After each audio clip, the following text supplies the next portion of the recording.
What's up, everybody? Episode 287 is upon us. You can tell we are winding down to the season finale, man. Running out of hosts. Just two of us today. Me and Coach. Next week probably just gonna be one of us. But anyway, the show must go on. Well, what we talking about today? Well, Denver went ahead and finished off the Heat. They got the ring. We're gonna be talking about that in the future of the Nuggets and the Heat. Ja Morant's suspension has gone down. We're gonna definitely get into that. MJ sells the Hornets. That's something to talk about. Darius Slay and Matt Patricia back on the same team again. We'll definitely talk about that maybe. Trevor Bauer accused by another woman, no surprise. Bradley Beal, Zion Williamson, the Hawks, all them talking about being traded, getting into that, and baseball, MLB still is not doing the due diligence when it comes to Black American ball players. We might get into that too. Who knows? It's a late start, but hey, episode 287? Yeah, 287 must go on. Let's get it started. Red and Coach today. Who knows? Somebody else might chime in, but anyway, what is going on? Let's go. Good morning, everybody. We are here. We are live. It is the two-man crew today here on the Red and Rev Sports Show. And both of us, for one moment, are coming to you live from the ATL Y'all. property. Give me real sports talk because we're real sports fans who used to be real sports athletes who have what? Real Real sports knowledge. sports knowledge. All right, we hey, like Red said, it's a two-man crew today. We're still gonna come to you live. We are here. We are late, but hey, we made it. It's the Red and Rail Sports Show here on live on Facebook, and we got a whole lot to do today. Not a lot, but we're gonna jump right into everything. I'm gonna give you my number, 287, and 287 is an old schooler. He's an old schooler. He used to he's considered one of the better tight ends in the NFL. He made two Hall of Fame, college and pro Hall of Fame.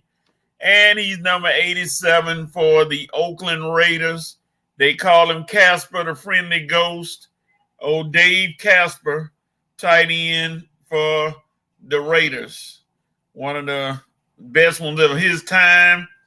And like I said, he stayed around for a long. He played with several teams, but the main team he played with was the Oakland Raiders. Number 287, Dave Casper. All right.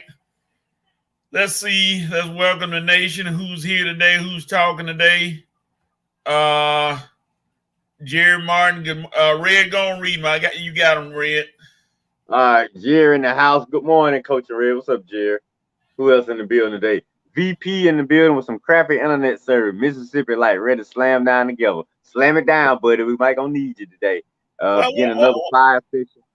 Why are you talking about Mississippi Light service? Hold on, partner. Don't be slamming my state. Hold on now. We had to jump on you early, Vincent. It's too early to be fighting in the morning. All right. Let's keep it moving. We're going to roll right through. This may be the quickest show in Red and Rev history, but hey, like I said, we're going to make it work. We got some topics that may last just a bit long today. Well, I know one, but I won't say anything about it. All right, Red, uh-oh. You know how your state's internet, you know what? I'm ignoring you today. Right. Mississippi don't have Mississippi help down there. So all right, let's roll. What's your dope moment, Red? Oh, dang. So we better get right into the topics. What's my dope moment? I'd say I guess Aaliyah Boston. How she starting out her WNBA career. Now I see she been doing the thing I've been hearing. I didn't really have too many dope moments this week. Been a lot of dope. I'll tell you when the Canadian Open, how that finished. The finish of the Canadian Open. I think that was real dope. How Buddy I think it hit a 72-yard putt to end it. So yeah, I think I'm gonna go with that. Canadian Open, the finish and the celebration. All of that dope. YouTube it because I don't feel like talking about it and get all into the specifics. But the Canadian Open finish and celebration, dope. All right. My dope moment goes to Lord, like you said, it wasn't many dope moments, but and I had one. I done forgot it already. Wait a minute. Oh my gosh. Help me, Lord. I had my dope moment all set up and I forgot it. Look at the dope, coach. And that's a shame. I get a blank out like that because usually I have my dope moment right on top of the thing. Well, just freelance it. Just say something. Brittany Griner be able to ride. I don't know, being able to ride charter for the first time. All the WNBA players getting a charter plane, which is funny to me. I just laugh every time I think about them worrying about charter. I'm like, wow. They always worried about something that they don't need to be worried about, but I ain't surprised. They get that. I ain't surprised they actually have to that they got to ride the commercial flights either. I'm saying, what they trying to do? These girls realize that you guys are not making that much money, so stop with the complaining. Just accept the situation. You guys got it playing, and you got a professional league. Good Lord, you can't have it all. Yeah, you know what? And for once, I am glad that all they complaining don't mean nothing, because the bottom line is this right here, the dollar. And until you making $1, you have no rights to complain. So these ladies better learn to accept that. If you're pulling in the cash, you can have demand. If you ain't pulling in no cash, you have to accept the situation. So sorry, ladies, it is what it is. You better hope Angel Reese come over there soon, because she might save y'all. Other than that, I don't know who's gonna come and save the WNBA. I don't think Angel Reese, the Caitlin girl, if they can't save it, they might as well just contract.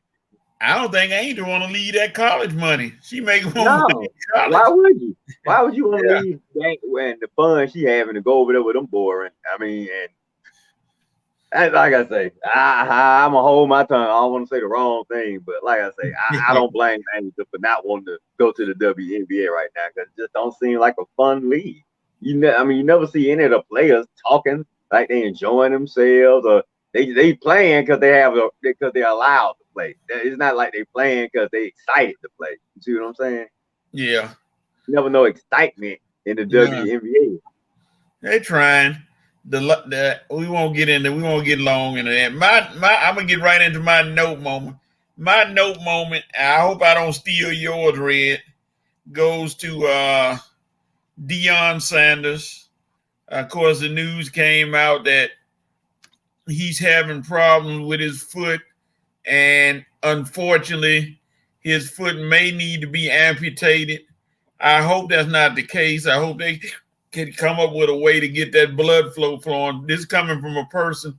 I'm dealing with leg and foot injuries myself, but thank the Lord, I still got flow to mine. Every time I hit it on the bed, it hurts. So I still got move. But I hope that they come up with some kind of treatment or some way to get that foot back the way it is back, getting blood flow to it. We don't want to see a guy like that have to lose his foot, unfortunately.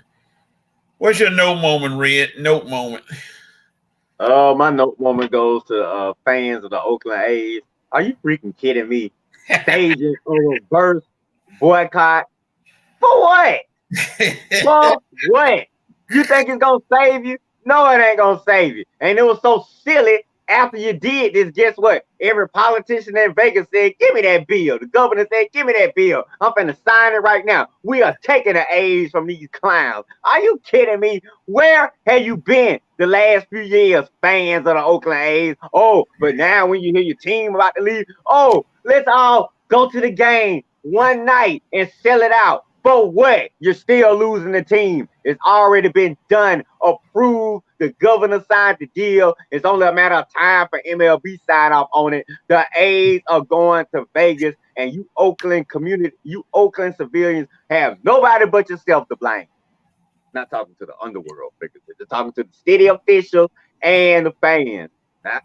not the hood fans. Y'all know what I'm talking about. The city officials, the ones who really blew this. Not talking to the other guys. I know y'all mad too, but hey, you lost the Warriors, you lost the Raiders, and now you're losing the A's, and it's all because of your sorry city officials. Okay, Oakland, man, they might as well just take that city away. Go, just take the city away, break it up, chop it up, and then just sell it off to pieces all over California. Oakland is no longer a city anymore. We selling it away.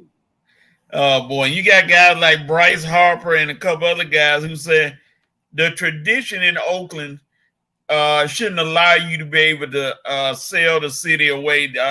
Let Las Vegas get a startup team, not taking Oakland away. No, they taking Oakland away.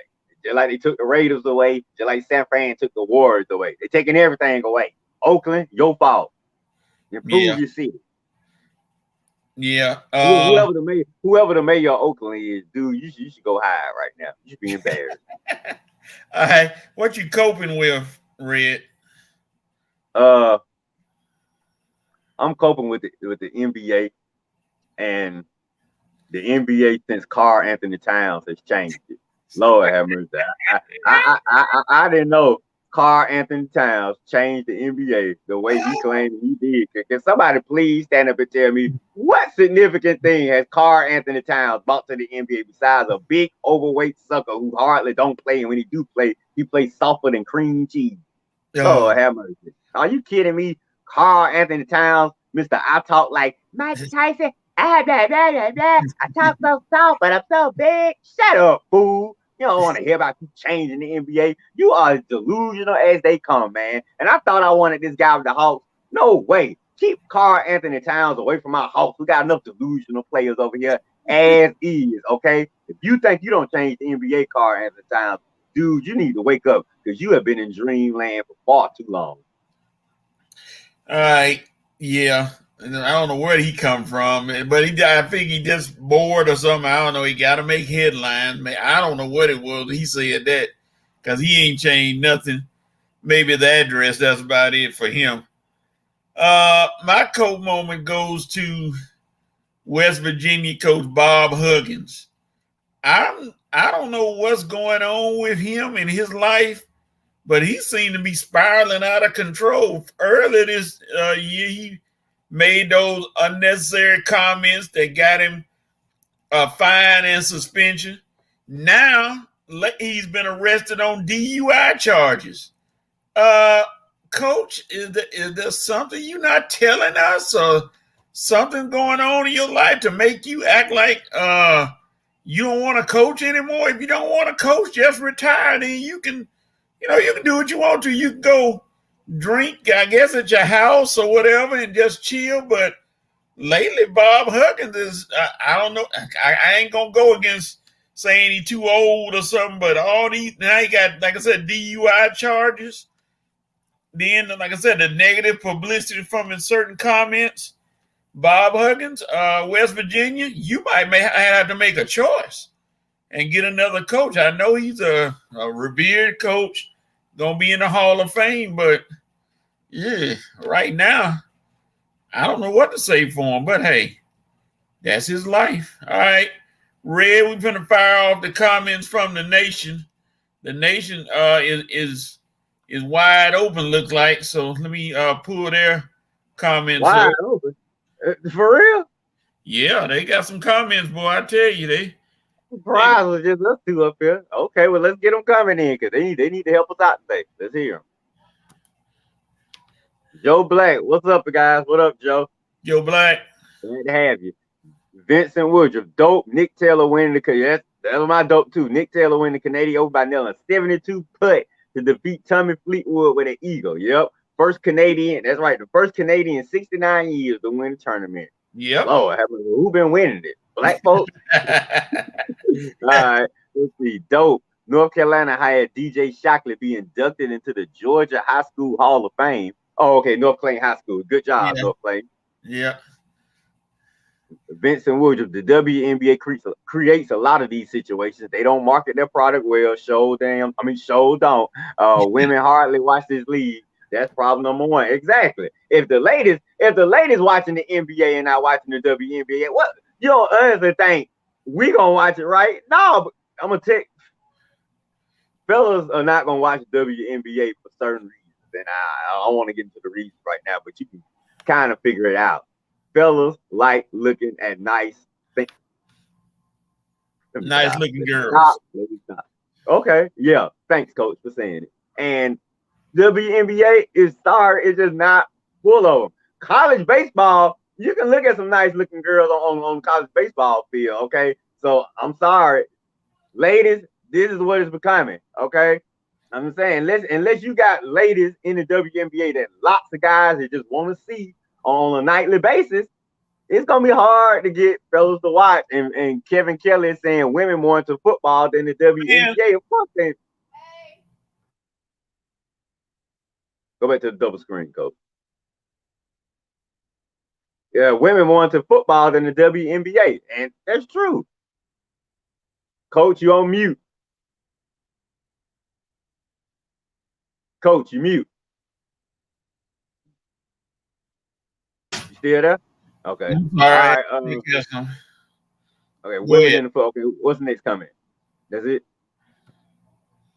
Those college girls lose money when they go pro, anyways. Boston went from earning 120K last year as a Gamecock, right, to earning 60K a year this year in the WNBA, right? That's what I'm saying. Aaliyah Boston was making more money at what was Don Staley, Yep. South Carolina. That Mm-hmm. she That's crazy. What? Ain't nobody, man. I That's said this league ain't gonna have long last. I'm surprised it don't last 20 some years. What's next? Next coming. I'm surprised this league don't last 20 some years. Congratulations to the Denver Nuggets, my dope moment. We're gonna talk about that, Jared. Joe Black, nope. Ja Morant issuing another fake apology. Of course, we're gonna definitely get into that. Nope. Antonio Brown not paying his team's membership dues due to the Empire Arena football. Yeah, that's crazy. Make I tell you, that's ridiculous. That's ridiculous. Nope moment is Scottie Pippen professing he was a greater player than MJ. Yep, that's no craziness. Colt Viking fans having to wait until next March to find out they'll have to endure Kirk overpaid cuts. Waiting Yeah, until next March. What happened? yeah. My cousin, I tell you, he just sorry. Oh, dealing with fellow Jacksonville residents who don't realize we need this new state. Man, I think Joe y'all Black, gonna get. that stadium is gonna be real nice, and I don't know why. And Jacksonville is on the come up, so I don't know why they wouldn't want that new stadium. They talking about playing games at the Speedway at Daytona. I'm like, good grief, y'all gonna play games there, even though it got a plenty of room, but still. Oh my Why God. did I'm saying? What's wrong with their stadium? They need another one. They try to build another one. That one has been around for a minute. So Jacksonville is trying to build a new stadium. I'm I'm like, saying I heard something about renovation. yeah. They said renovations cost more than building a new stadium. New So stadium, okay. Yeah, they need a new stadium then. Yeah, renovation is gonna cost more than a new stadium. You might as well get a new stadium. yeah, okay. All right. That's the noise. Thank you, Reverend Nation, for your comments. And I know there's gonna be more because right now we're gonna jump into the NBA finals where we saw that Denver decided to not waste any time. Hey, they didn't want to take all day with it, so they decided to go ahead and dispatch the Heat in 5 games, 4-1, to end that series. And with no surprise to anyone, Nikola Jokic was named the MVP. Surprise, surprise, wasn't no big thing. All right, Red, what you think? What your comments about the championship? I guess it was inevitable at the moment once the Miami Heat went back home and blew all those home games. We knew it was inevitable that Denver would probably end this in 5. So congratulations to the Denver Nuggets. It seemed like it's been a while coming. That city's first championship. So congratulations. I know how it, well, I don't know how it feels. I would love to know how it feels to get your first championship in NBA and the NFL, but unfortunately, I have to keep waiting. But congratulations to the Denver fans. You guys showed up and your team earned it. The Nuggets earned it. So I have nothing but respect for how they did this thing. Uh, like I say, it was a nice little run. You pretty much swept the whole playoffs. You swept the first two round. Well, you swept the first round. No, you didn't. You gentleman sweep in the first round. Dispatched the Suns in 6 games. You did sweep my Lakers. Thank you. Thanks, Lakers, for getting be the only team to get swept by them. And you took care of the Heat in 5 games. So this was a nice little run for the Nuggets. Like I say, you only lose in 4 games the entire run. Nikola Jokic pretty much proving that he's probably the best player in the league at this present time right now. He's definitely the MVP of the season. So I got nothing but respect for the Nuggets. Jamal Murray, nice little comeback story. He blew his knee out a few years ago and fought his way back, and he was able to earn him a championship. It's nice to see guys like Aaron Gordon, who probably was in more dunk contests than anything. That's how he got popular. It was nice to see him finally hold up the championship. I never thought he'd get a ring. Journeymen like Ish Smith and Reggie Jackson, DeAndre Jordan, was nice to see them be part of a championship moment. So, like I say, all around was just a respectable moment. Nice moment for Denver and their fans. Nothing but respect for the moment. Like I said, I'm not a huge Denver Nuggets fan, but like I say, as a guy whose teams have won championships, you respect the moment, you respect the process, and just issue your congratulations and good job, Denver. Yeah, I mean, it was clear that Denver has been playing above their heads all year. They've been in first place pretty much all year, and they proved that they were the best team in the league, and they just decided, hey, because like I think you said or somebody else said, if that series had gotten back to Miami, it might have been a little rough on them. But Denver said no, not this time. And the funniest thing I took from it was Mike Malone, the coach of the Nuggets, came to the press conference out there with a Michelob Ultra bottle. You used to see Gatorade out there or something like that at the press conference, but he had a Michelob Ultra bottle, and he decided to take a swig out of it. He said he didn't care. He took a swig out of it while they were asking him questions. And I'm like, well, okay, coach, letting us know that you were a little thirsty and you didn't care what you had to drink. So, hey, congratulations to them for winning the championship. Now, the future of the Heat and the Nuggets, both of them have promising futures. I know that they're going to be, I would say, look like they're going to be around tomorrow. Around for a while. How do you feel about them, Red? What do you think? Let's start with the Heat first. Well, you've been hearing reports that the Heat probably want to have some significant upgrades in addition to Jimmy Butler, so they might be looking to add a star, maybe a top echelon star to the roster to make another run at it next year. There are going to be some names available, so I'm kind of interested to see who the Heat might bring over there. Name I'm hearing the first maybe Dame Lillard, trying to maybe see if Dame Lillard can go over there. So, Coach, we see your eyes, man. I heard put them glasses back off. They were a little foggy today. But name I'm hearing first off is Dame Lillard. But with all these names available, with the Bradley Beals and the Zion Williamsons and the Towns, like I say, it's a lot of big names that I was surprised to hear that might be on the trading block coming this offseason. So I guess these next 2 weeks leading up to the draft, we're gonna definitely might see some movement. So it's gonna be interesting to see who the Heat feel. But right now, I think they're thinking about Dame Lillard. But then there's gonna be a lot of teams thinking about him. So we'll see if they're ready to make the move to get him. Are they ready to move the pieces? To upgrade the team. But Miami, with Eric Spoelstra and Coach Pat Riley there, they're gonna always be in the mix. I just don't ever see them falling too far out the mix. Even as far as they failed this year, they were still in the play-in tournament and still from the play-in tournament made a run to the finals. So when it comes to Miami, you just don't never know. But they're going to be in the mix, and they're always going to have a chance to add significant upgrades because look where they're playing. You're playing in South Beach. Players going to always want to come play in Miami. Yeah. Like you said, Damian Lillard was the first name right out the box they said that they were looking at.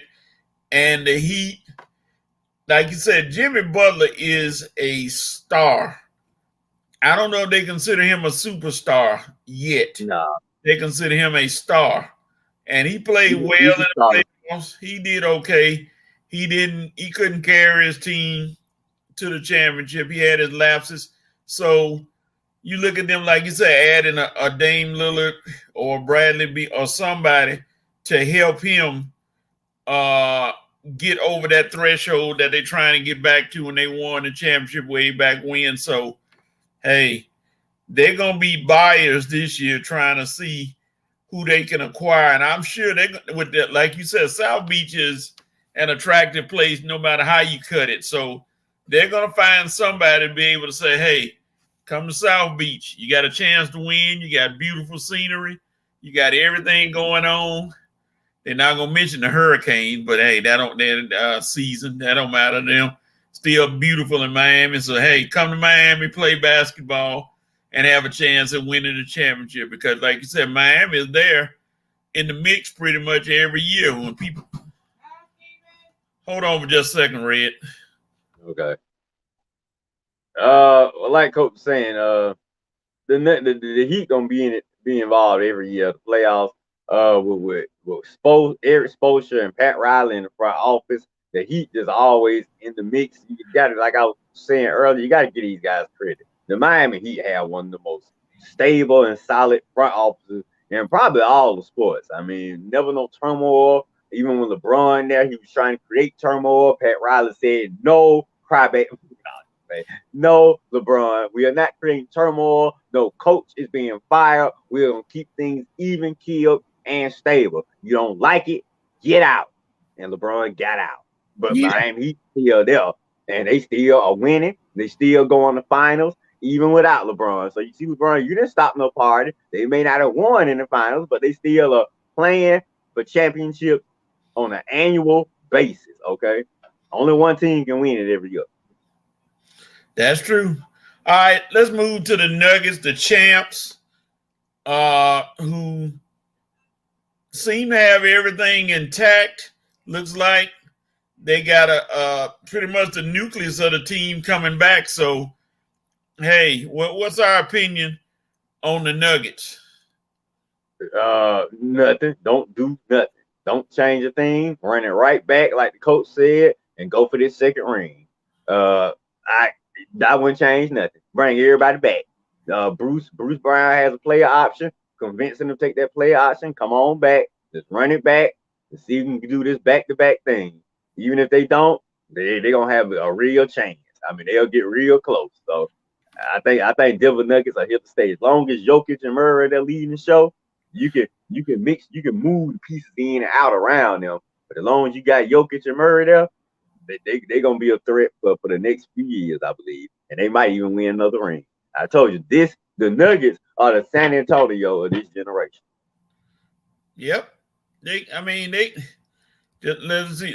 Vincent said Denver will be a contender. Better keep Murray there with the Joker. The starting lineup is coming back next year. All of them are signed. So you don't have to worry about them.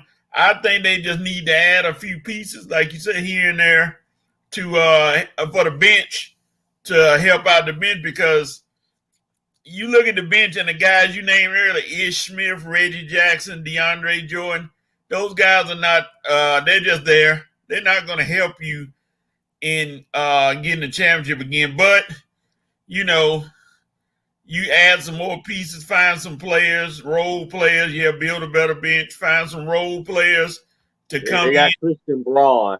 He's pretty good. You definitely need somebody else. Yeah, Brown, and a couple more players. They should be back in the mix again next year. So, hey, the Nuggets will be there. Now, when you talked about trades, let's jump into that. Bradley Beal and Zion Williamson trade rumors. We'll start with Beal first, because we may spend an hour on Zion, but we'll start with Beal first. I don't know how. Beal, the Wizards have expressed a desire in moving on from Bradley Beal. And one name that I saw that came up that would be interesting to see if they can acquire him would be the Golden State Warriors. What do you think about that?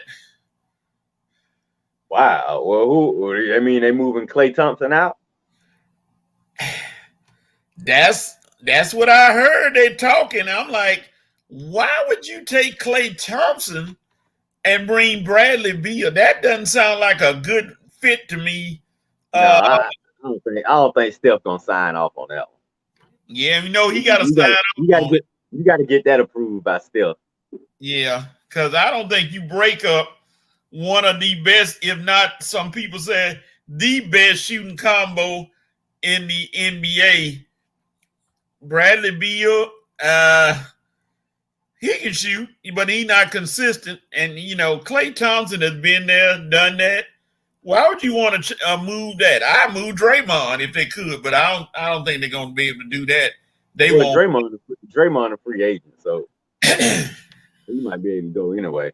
Honestly, I'm kind of interested where Bradley Beal going to end up. I mean, two years ago, he probably would have had his choice. Now, I'm saying if you don't sign your deal, your big money deal, now you want to leave. I mean, I'm sure he'll find a team, whereas right now, I mean, who really want him? I mean, who really say Bradley Beal is our missing piece? A guy that just been losing for the Wizards for the past 2 years, and that's why I told his butt you should have not. I told his butt 2 years ago you should have asked for a trade out. Do y'all remember me on my page day after day after day saying Bradley Beal should be the want man out? Bradley Beal should be going to a winning team. Oh no, I'm gonna stay here with the Wizards because I like dude. Like I said, that was a losing mentality. So I really don't know how much of a winner Bradley Beal is right now. I mean, I hear him talking every day. I'm here talking about his childhood and how his mom prepared him for the NBA and all that stuff. But dude, you're not winning, okay? So we don't really care about your upbringing and all of that if you're not playing for championships, okay? We care about winners. Okay, if you're not winning, we really don't care how you got to the point. Okay, all we know is you're just making a lot of money. Okay, but you're not winning, so we don't really care how you got to be to that spot. Your upbringing, now we care about the winners. That's the stories we care about. Players who win. Okay, they're not making. You're not gonna see a documentary on Netflix about Bradley Beal in the next 10 years. Why? No. What is it gonna be about? He ain't winning nothing. Okay, so sorry, Beal. You want us to care about you like that? Go to a winning situation. Hopefully he learns his lesson and get himself to a winning situation. Yeah, I mean, he's not, like you said, a couple years ago, you could have had bidders all over the place for him. Now it's like maybe one or two teams say, yeah, he can still shoot. He may score some points. We can bring him on another shooter, but they're not going to break the bank for Bradley Beal like he thought he would. He think he gonna get. So they said move on. Zion Williamson is the talk of trade rumors, and what's the story? What do you feel about him, Zion Williamson? Should he be traded or should he stay with the Pelicans? I mean, it could be positive both ways. To be honest with you, Bradley, we don't care. Like I say, you just read some of these comments real quick. Bradley, we don't care about the theory. Yeah, we don't care about the theory of winning. We love the reality of winning. Exactly. Yeah. Zion, like I say, Zion to me, this is a crazy story because personally, they shouldn't have him on the trade block. He should be getting ready to play for the Pelicans. But the thing is, he never plays for the Pelicans. Okay, he's too hurt. And with this drama he got coming out this offseason, I'm not surprised the Pelicans want to just say, forget this, cut our losses. Let's just move on, man. It's not like we're missing out on anything because the dude never played for us anyway. So what are we missing out on? He won there for us last year when we could have had a deep playoff run. He won there for the year before when he sat out the whole season. The year before that, he played a little bit and then he got hurt. So it's like year after year, he's never there for the Pelicans when they need him. So honestly, moving on and trading him, why not? See if you can get something for him. Because I mean, the nucleus you have without Zion was almost close enough to get there. So you probably just need to trade Zion for a dependable piece, and the Pelicans can probably make a run. But you can't depend on Zion right now. I'm sorry, the dude is a pretty good player when he plays, but you just can't depend on him right now. You can't trust him right now. And with all the drama coming out in his personal life, obviously she don't have his priorities in the right place. So it's just not a good look for Zion right now. Most of it is self-inflicted wounds. But hey, dude, I mean, hopefully you're 22. I mean, we're not nobody writing you off right now. Most of these self-inflicted wounds are from your personal life. Like I say, you still get yourself in shape. You can still play good basketball. For the Pelicans, probably not. But some team you can make a difference on. But the thing is, you have to get your priorities in order. You got to be dedicated, Zion. And if you bring that dedication along with your talent, you can make a difference on the team. But the thing is, this is all speculation because he ain't done it yet. And are we gonna trust him to do it moving forward? Seems like his priorities on them porn hubs and OnlyFans.com. That's what most of his priorities are right now. Yeah. Well, I think the number they look at with Zion is the number 22. The fact that he only 22 years old, and they think that he still has some years left in him. But now they made a move that a lot of people are questioning. They cut or got rid of one of the coaches, Teresa Weatherspoon, who was a good work. I don't know what she did working Zion out. I'm like, when did she work him out? But Zion really connected with her for some reason, and David Griffin is not on his Christmas list. The owner, he does not like David Griffin. David Griffin is trying to get him to like him, but you cut his favorite coach. I don't know if that's a move that's gonna help.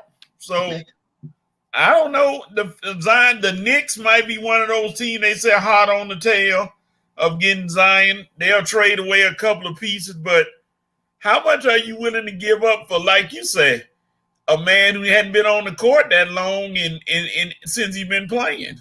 But the Pelicans understand when he does play, they win. They've been up there when he plays. He helps them, but that's a big choice they're gonna have to decide. Do we want to keep him, not knowing if he's gonna be able to play or not, and help us to win? Because that might be our missing piece. Or do we get some players that are able to be on the court and do what they need to do to help us win? I don't know. That's gonna be me personally. I get rid of him. Yeah, he's going. They're gonna have to make a choice soon. Maybe they may package him during the before the draft. Who knows? Try to get some players before the draft to come in. Well, that's what they were talking about. If they don't move before the draft, then they probably just gonna keep him. Yeah. Most of these deals are draft deals. I mean, if they don't get done before the draft, I don't see them get done. Right. Well, you're not gonna start. Ain't nobody gonna trade for him during the season. Not when he's not playing and on the sideline getting fat. No way. You better get rid of him before the season. No, the beignet is gonna be inhaling over there on the sideline. Now, oh boy, here we go.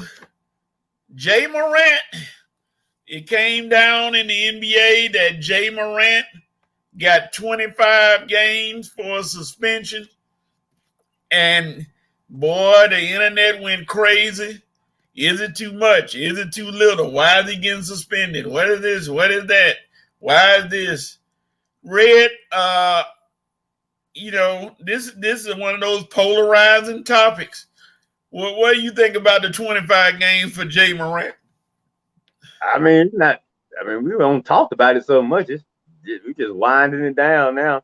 I think it's a joke, really. I don't think it's nowhere near enough. But I'm assuming that the NBA union fought for him and was not going to let the NBA suspend him probably 40 games because of, I guess, that situation saying, well, the dude didn't violently hurt anyone. Wasn't no real laws that was broken.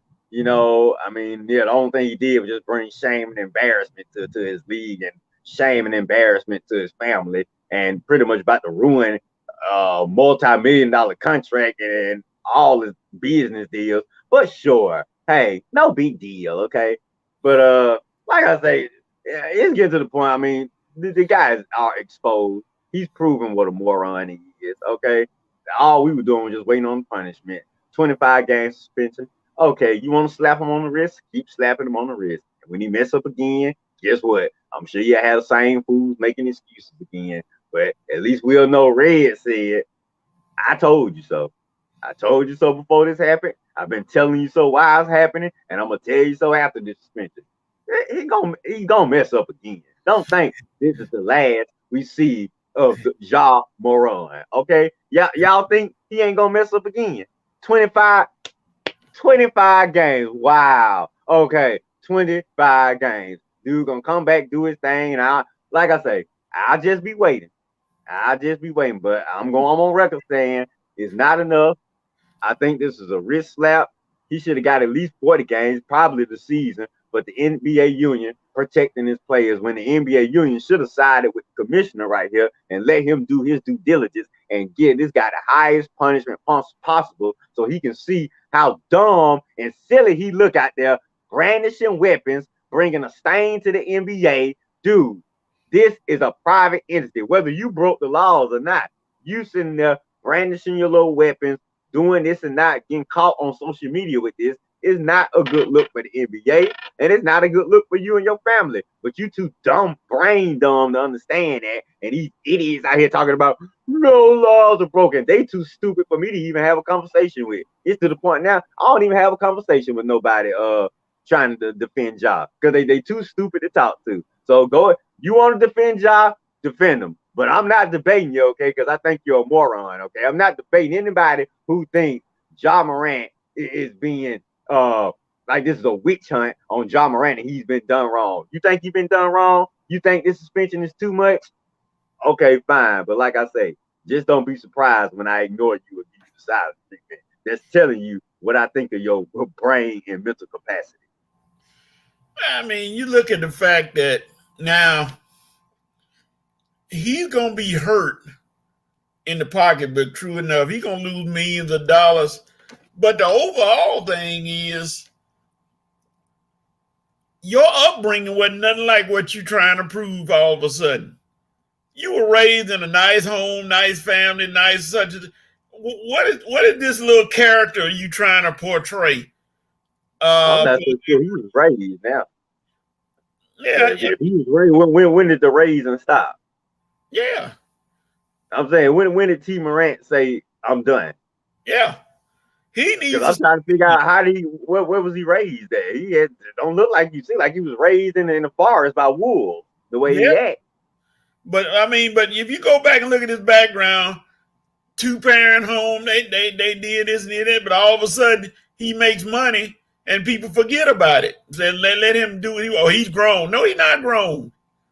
He still got a mom and dad who should be able to put their foot in his back and do whatever. They should still be able to say, hey, son, you out of your mind. But apparently, like I've said several times, his dad is too busy being a fan instead of a father. Wearing Jay Morant shirts and going around.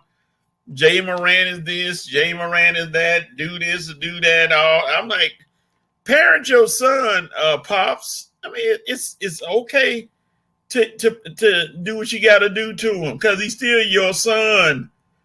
He's not your brother. He's not your friend. He's your son. Stop supporting him and what he doing. But you're not gonna be able to wear those t-shirts to any game he not at because he won't be there for 25 games. You know. So I tell you, let me Red. Here we go. Michael said, I think it's excessive because he didn't break any law, but for some reason I feel he'll be involved in another incident within a year. Then how is it excessive then? You just contradicted your own doggone statement, smart guy. Oh, I don't think it's excessive. But he's going to be in trouble again in another year, but it ain't that excessive. Come on. All right. Nick. Jay Morant got a slap on the wrist because he has money. The common man would have gotten fired. Now, I'm gonna go to somebody said, which is very interesting, and I should have put Nike on my note moment. Now you fired Kyrie for Keep something talking, he I'm coming posted. right back. Okay, you fired Kyrie for something he posted, but you didn't. You haven't fired Jay Morant yet, and he been waving guns and everything. Interesting. Vincent, Vincent said Jay Moran is lucky. That's all he received and no pay. And that's what I was just talking about. I hope that Nike holds up on their payments to him as well. Don't drop him just yet, but let him know what it's like to not have an income coming in. You worked all your life. Your parents had you in a private school, shielding you from all that foolishness. You are the product. You're a product of a two-parent home. Get the opportunity of a lifetime, and you want to prove yourself to po ninjas. Wow, make it make sense. Yeah, make it make sense. It's not making any sense to me. What he's doing, considering his upbringing. Like I said, are you trying to portray a character or something? And Vince also said Jay Morant's alter ego, Tyrone Billingsley, is costing him money. There are guys who didn't make the NBA after working their behinds off, and you do this. Yeah, that's true too. That's true. All right. What I missed? Any comments? Yeah, I'm going to him. I blame Jay's clown a daddy. Daddy's complicit. The Proverbs 29:17 says, discipline your children, they will give you peace. They will bring you the delights you desire. Jay's daddy is going against the proverb to the nth degree. He sure is. He need to do something. Kevin Kelly said Nike, big note. Jasu shoe sold out. Ignorance. But, I'm still trying to figure out, you don't drop him for flashing a gun and doing all this other stuff, but you drop Kyrie because he posted something. I think it was about the Jews or something he posted, and you drop him like a rock. Interesting, Nike. I don't know how you can explain that one. I don't know where your explanation comes from. Well, a lot of folks take anti-Semitism very seriously. Probably more serious than the fools who care. I mean, it's more folks that they care about their rights to bear arms, but anti-Semitism, no. Strict nope on that. So yeah. I can see it, how they can take Kyrie's issue a little more serious than somebody who folks claim ain't breaking no laws here. They just exercising their Second Amendment. Right. And I'm gonna go back. Why is Jay Morant still friends with the guy, his so-called buddy, who posted the video on social media? He should have told him, hey man, we don't need to post this. No, this is just something.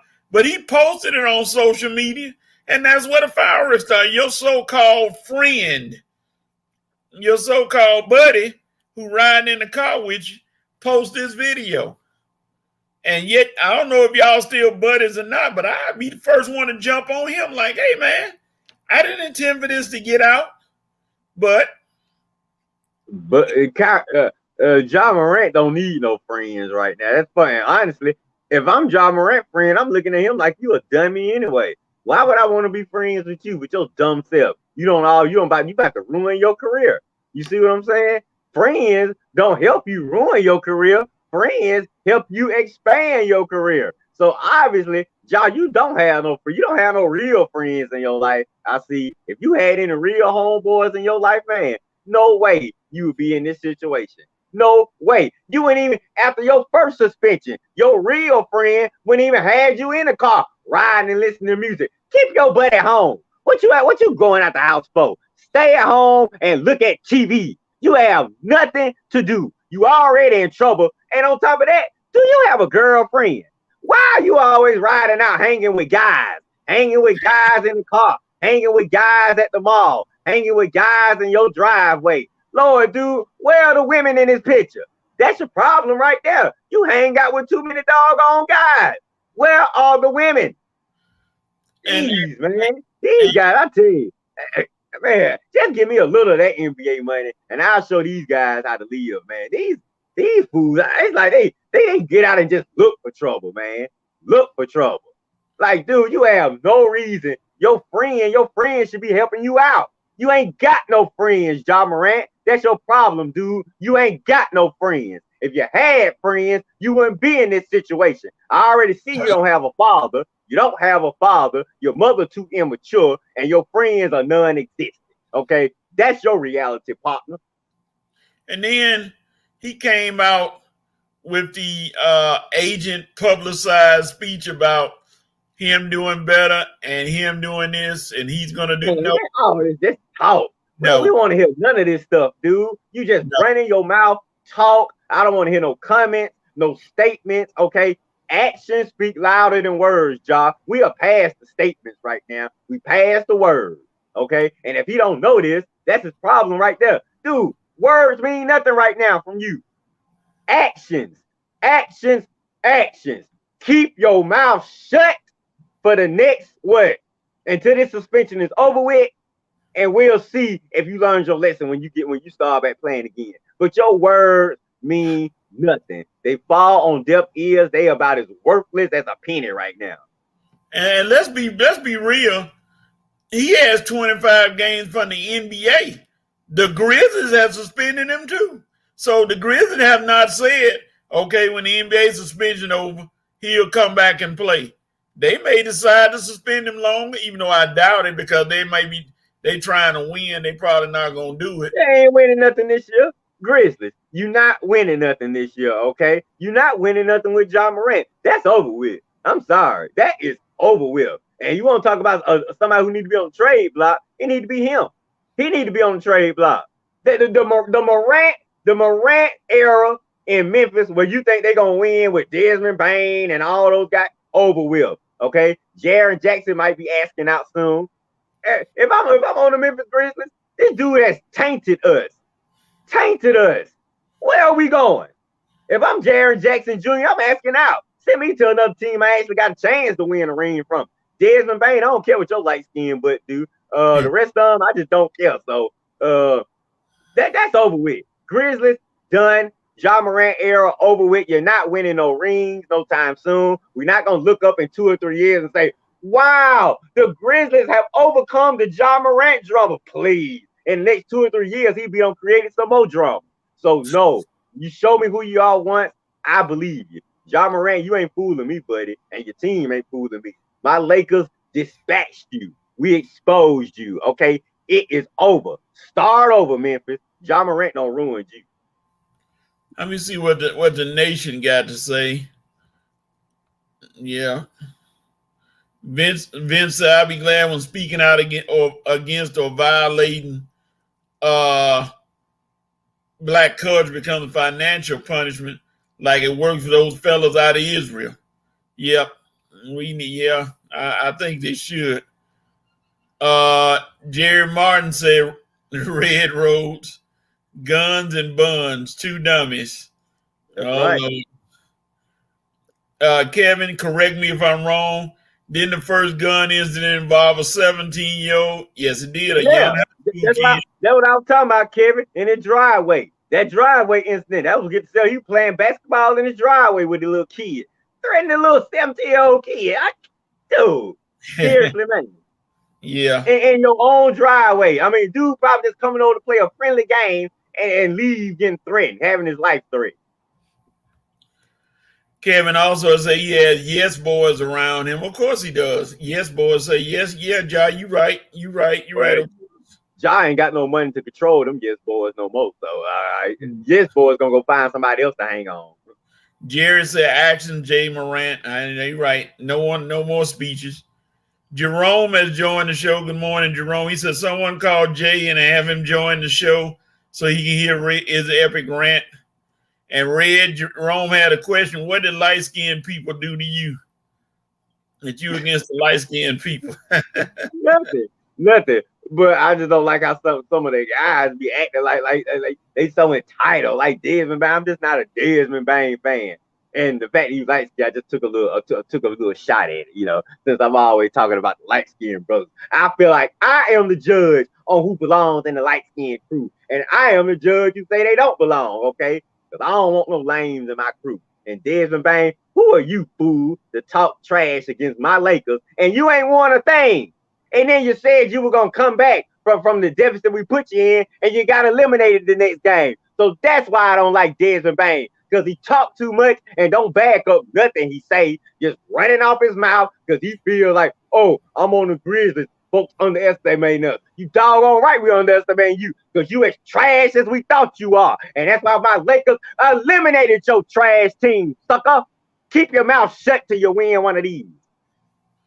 And see, and going back to Jay Morant, they're like Jared said, actions speak louder than words. We gonna see over this suspension time, and it's gonna last till Christmas, where he's suspended. Yeah, somebody said that right around Christmas he get to come back.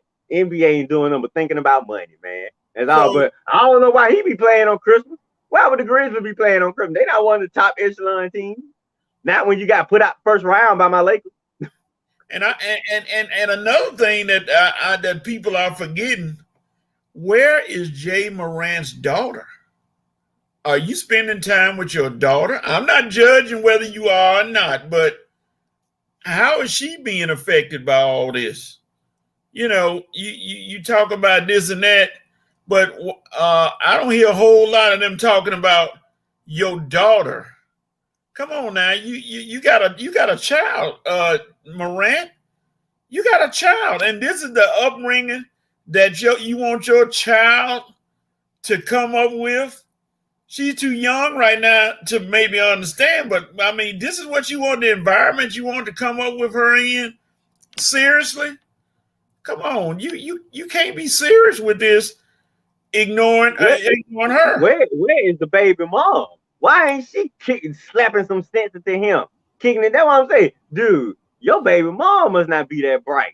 Because most women be like, hey, hold on now. You messing with our daughter's future. You better get your together and don't mess this up. Yeah, you got a lot of people. Nobody helping this guy right now. Nobody. Let's put it this way. They should be in your corner, but you got the wrong people in your corner. The wrong people, the hangers on. That's what I call them, the hangers on, who should be telling you, hey man, you about to mess up a good thing. You know, you about to mess up your career. And again, overall, like they said yesterday on TV, you are a talented player. That we can't deny that. We ain't gonna deny how talented you are. But talent can only go so far when you're out the league. You can talk about, man, when I was in the league, I used to. That's what you're setting yourself up for, Mr. Morant, when it comes down to it. I used to be this. I used to be that. Because you set yourself up to be put out the league for good. And then, like I said, you can talk about what you used to do, but will anybody want to listen? What would those hangers-on be doing? What would they be saying? Those people that's hanging on now, talking about, man, I sure hate you got put out the league. Yeah, because y'all were part of it. Y'all supported him doing this crazy stuff. And I still can't get over the friend, quotes, ride with you in a car and felt the need to post a video of you on social media with a gun in your hand, waving it and throwing signs up. I do not understand that for anything in the world, but this guy claims to be your friend. That video would have never seen the light of day. Not saying that, Ja Morant, you were totally innocent because you were waving the gun, but that video would have never seen the light of day on social media. That would have been something that the boys can laugh at or whatever. But he cost you. You cost yourself by being stupid enough to let him film you and put it on social media. You cost yourself. But still, cost yourself by playing with guns. Right. This is your friend to do you like that? The same guy that the Grizzlies kicked out of the arena because of actions that you were doing, say he can't come back to the arena. Oh, that's the same guy? That's him? The same guy? Yeah. I wouldn't even been hanging with him after that. I don't know. I'm trying to figure it out. You get kicked out the arena for doing something stupid, man. That would have been out. Like I'm saying, because look, these players got to be smart. You can't have all these guys around you that's in. Dude, if you're gonna be around me, we live in a new life now. You understand? No more of that getting in trouble, showing out, acting stupid, bringing attention to ourselves. You see what I'm saying? That's not our life no more. And once he got kicked out the arena for doing something dumb, me and him would have had to talk. But he the last fool I'm riding with in the car. Like, I'm not riding, dude. You are Ja Morant. What are you riding around in the car with some clown anyway on your free time? That's all you got to do? You ain't got nothing else better to do than riding around with some clown that got kicked out of arena, brandishing a weapon on your free time. That's what I'm saying. I mean, Ja was brandishing the weapon, okay? Now, not saying, look, maybe the friends shouldn't have been posting videos at all, okay? You riding with, so who are you trying to impress? Here, hey, everybody, look, I'm riding with Ja Morant. You know, the guy that just got suspended a month ago. Who you impressing? Nobody. You ain't impressing nobody. Like I say, coach, this is coming down to three things. The dude ain't got no friends, no real friends. Don't have no real family. Okay, and his third strike gonna end him getting himself hurt because he gonna disrespect the wrong hood guy, and that hood guy gonna confront him. Okay, these are the three things that I'm seeing right now for Ja. No family, no friends, and stupidity. Done. Yeah, and Dante, you were absolutely right. The friend didn't know. The friend was live on IG. Yeah, that video was on Instagram, and he didn't know Ja was gonna pull the gun. And I totally agree. That's why are you live on IG? You live on IG because you riding with Ja Morant and you want folks to see that. That's my problem. Why? Who are you trying to impress, Mr. Friend? They got kicked out the arena. You yourself should be laying low. You ain't cruel no more. You got kicked out the arena, dumb butt. So where are you? Who you trying to impress now? And yeah, Jerome, it was a live video. It wasn't a posted video, but we know that. The fact is, he should have been going live. Why are you going live? You got kicked out the arena, you dumb MFer. What the world are you going live for? Who are you trying to impress by going live? Hey, everybody, remember me? I'm the dump that got kicked out the arena. Look who I'm riding with. My friend who I embarrassed 2 weeks ago when I got kicked out the arena. He just posted the gun. Let me turn the camera around so y'all won't see that. Too late, dumb it. And Kevin, just a matter of time, away game, police investigation, guns across state line. Yeah, and just stupid. You said it right. Now, and Dante said as soon as he saw Ja with the gun, he tried to put the phone away. By then, it was too late. Yeah, it was. You're right. You shouldn't have been live in the first place. Why can't you and Ja just ride to where y'all going without what you got to post it for? We're not impressed with you, okay? You're not impressing us because you're riding with Ja, okay? You hung with Ja and you couldn't even act right. You got kicked out the arena. Now you want us to see, oh, God, look, Ja took me back. I'm part of the circle again. Look who I'm riding with. You lame little. Woo. What are some lame out here, man? Just some lame wannabes. Can't stand it. Good morning, Veronica. How are you? Thank you, Miss Veronica. Hey, she came on here when I'm snapping right now. Once you kicked out the arena, you are done. I mean, we're done. That you're not my friend anymore. We're not hanging together. That's true.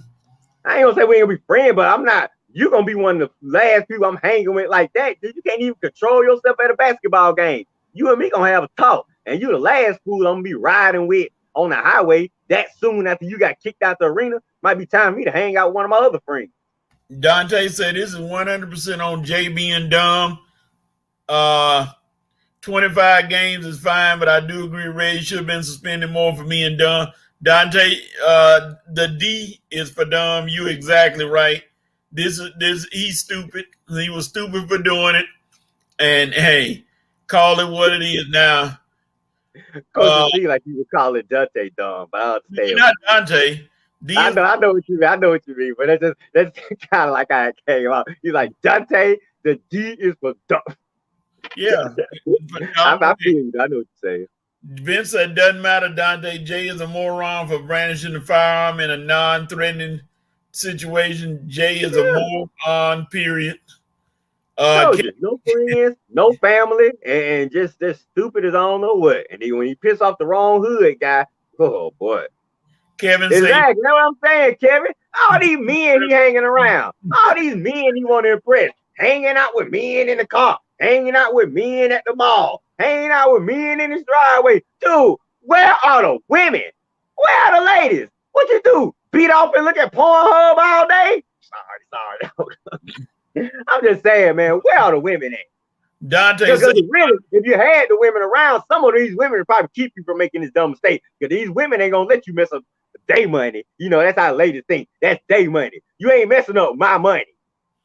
Dante say, you know how many people post live videos on social media rapping a song and having fun? If Ja would never pull that gun out, would this conversation be happening? No, that's the dumb friend that got put out the arena. You don't need to be going live no time. Don't go live. Just take me where I gotta go. Don't be posting nothing. Don't go on live. Stay off social media, dummy. You already got kicked out the arena. That's what Josh should have said to him. Jerome said Red sounds old. They weren't going live for him. Yeah, you sound like a moron defending these young dummies, okay? So keep defending the young dummies, okay? See what that's going to get you, Jerome, Mr. Pastor Man. Anyway. It sounds like Jay's friends need to choose their friends wisely. Jay is the problem. Uh-oh.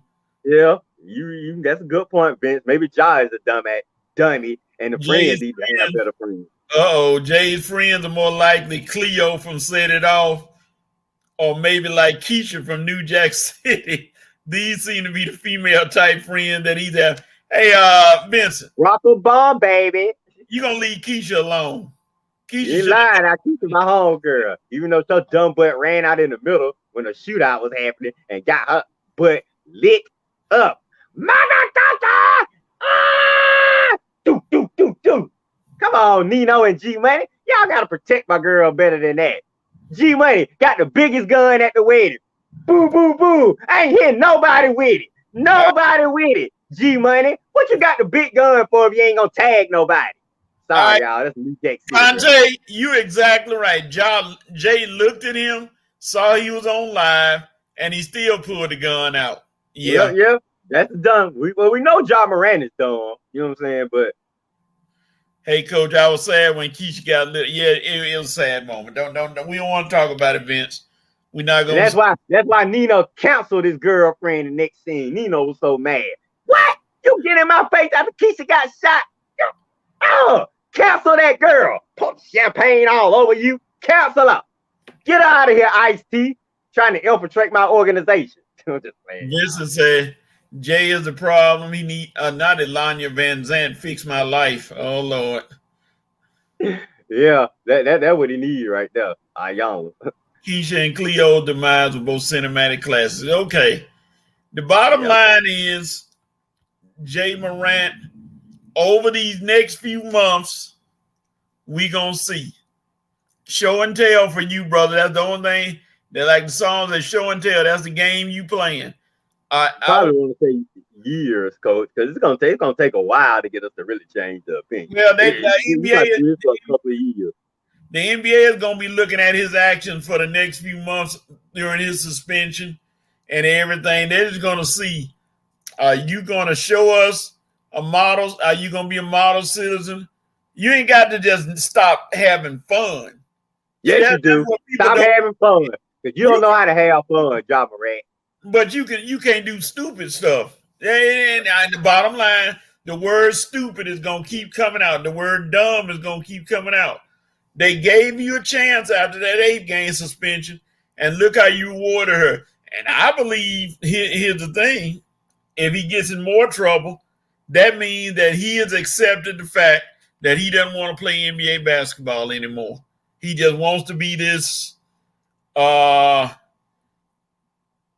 type brother who doesn't care about the NBA or the money or nothing like that. And if they allow him to do that, then everybody, all his so-called friends that are around him are just as bad as he is for allowing him. Mama, daddy, it ain't too late to save your son, but you better get him now before it goes to the point of no return. And then you can't talk about I woulda, shoulda, coulda, because hey, what better time to talk to him?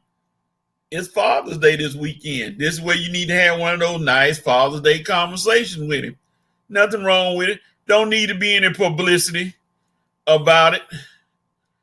It's over. It's over, Coach. I appreciate the nicety, but I don't think he's gonna learn this lesson. I think it's over with. But we'll see. Because I hope I'm wrong. I really hope I'm wrong. And Coach, if I am wrong, I come up on here and say, Coach, maybe your speech did it. Because maybe it inspired him. But honestly, I think it's a waste of time.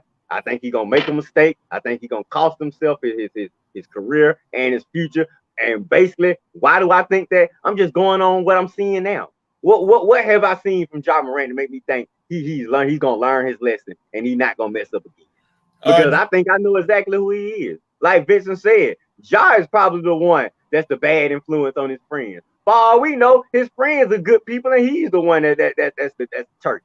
What he's saying? Rome asked you a question. While you getting on Jay about brandishing a gun, you promote one of the most destructive movies that impacted the black community, New Jack City. How are you able to do that? Should I even respond to this? We're gonna move on. Jay won't learn a darn thing, heaven forbid. If we see the crawl on the TV announcing Jay Morant has been shot and killed, none of us will be surprised. I hope to God that it doesn't happen, but he in the city with the first 48, first debut. This story doesn't look like it will end well. Pray for that little ninja. Yeah.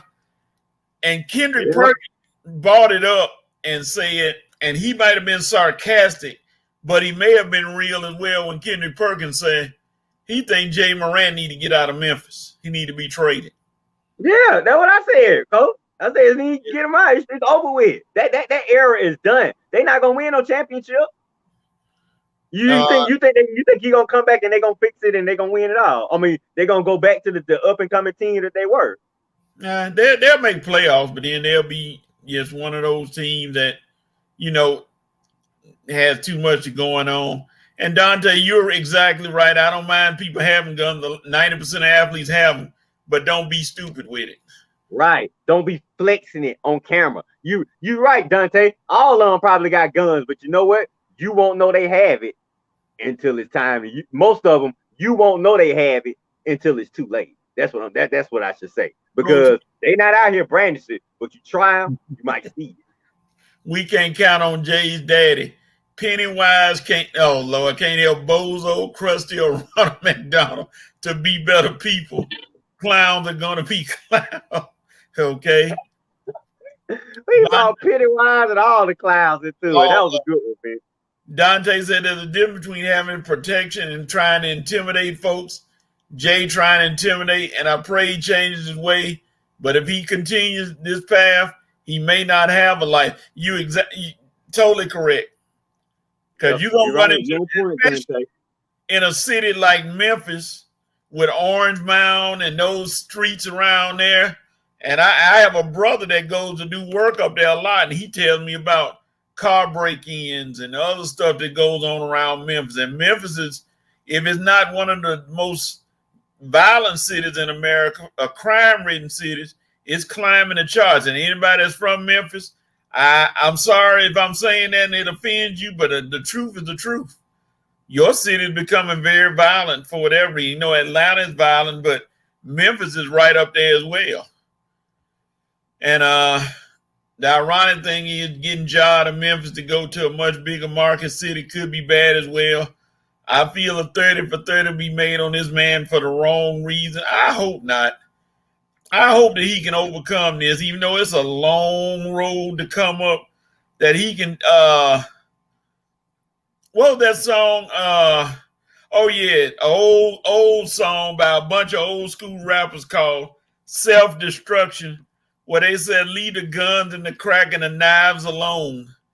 I hope he figures out that you can have a gun. Like Donnie said, there's nothing wrong with you having a gun, but like you said, Red, flex, waving it in the air and showing everybody you got one, that's not making you tough. And unfortunately, and I hope, just like everybody's saying, I hope nobody calls him on this. Because Monday, somebody might call you on your gun, and then you gonna have to pull it. And if you ain't ready, like you said, wrong reason. And Kevin said, flexing gets you hurt or dead.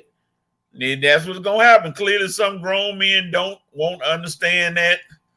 That's what we're afraid gonna happen to Ja. He gonna like I say, he probably already don't disrespect the wrong people in Memphis.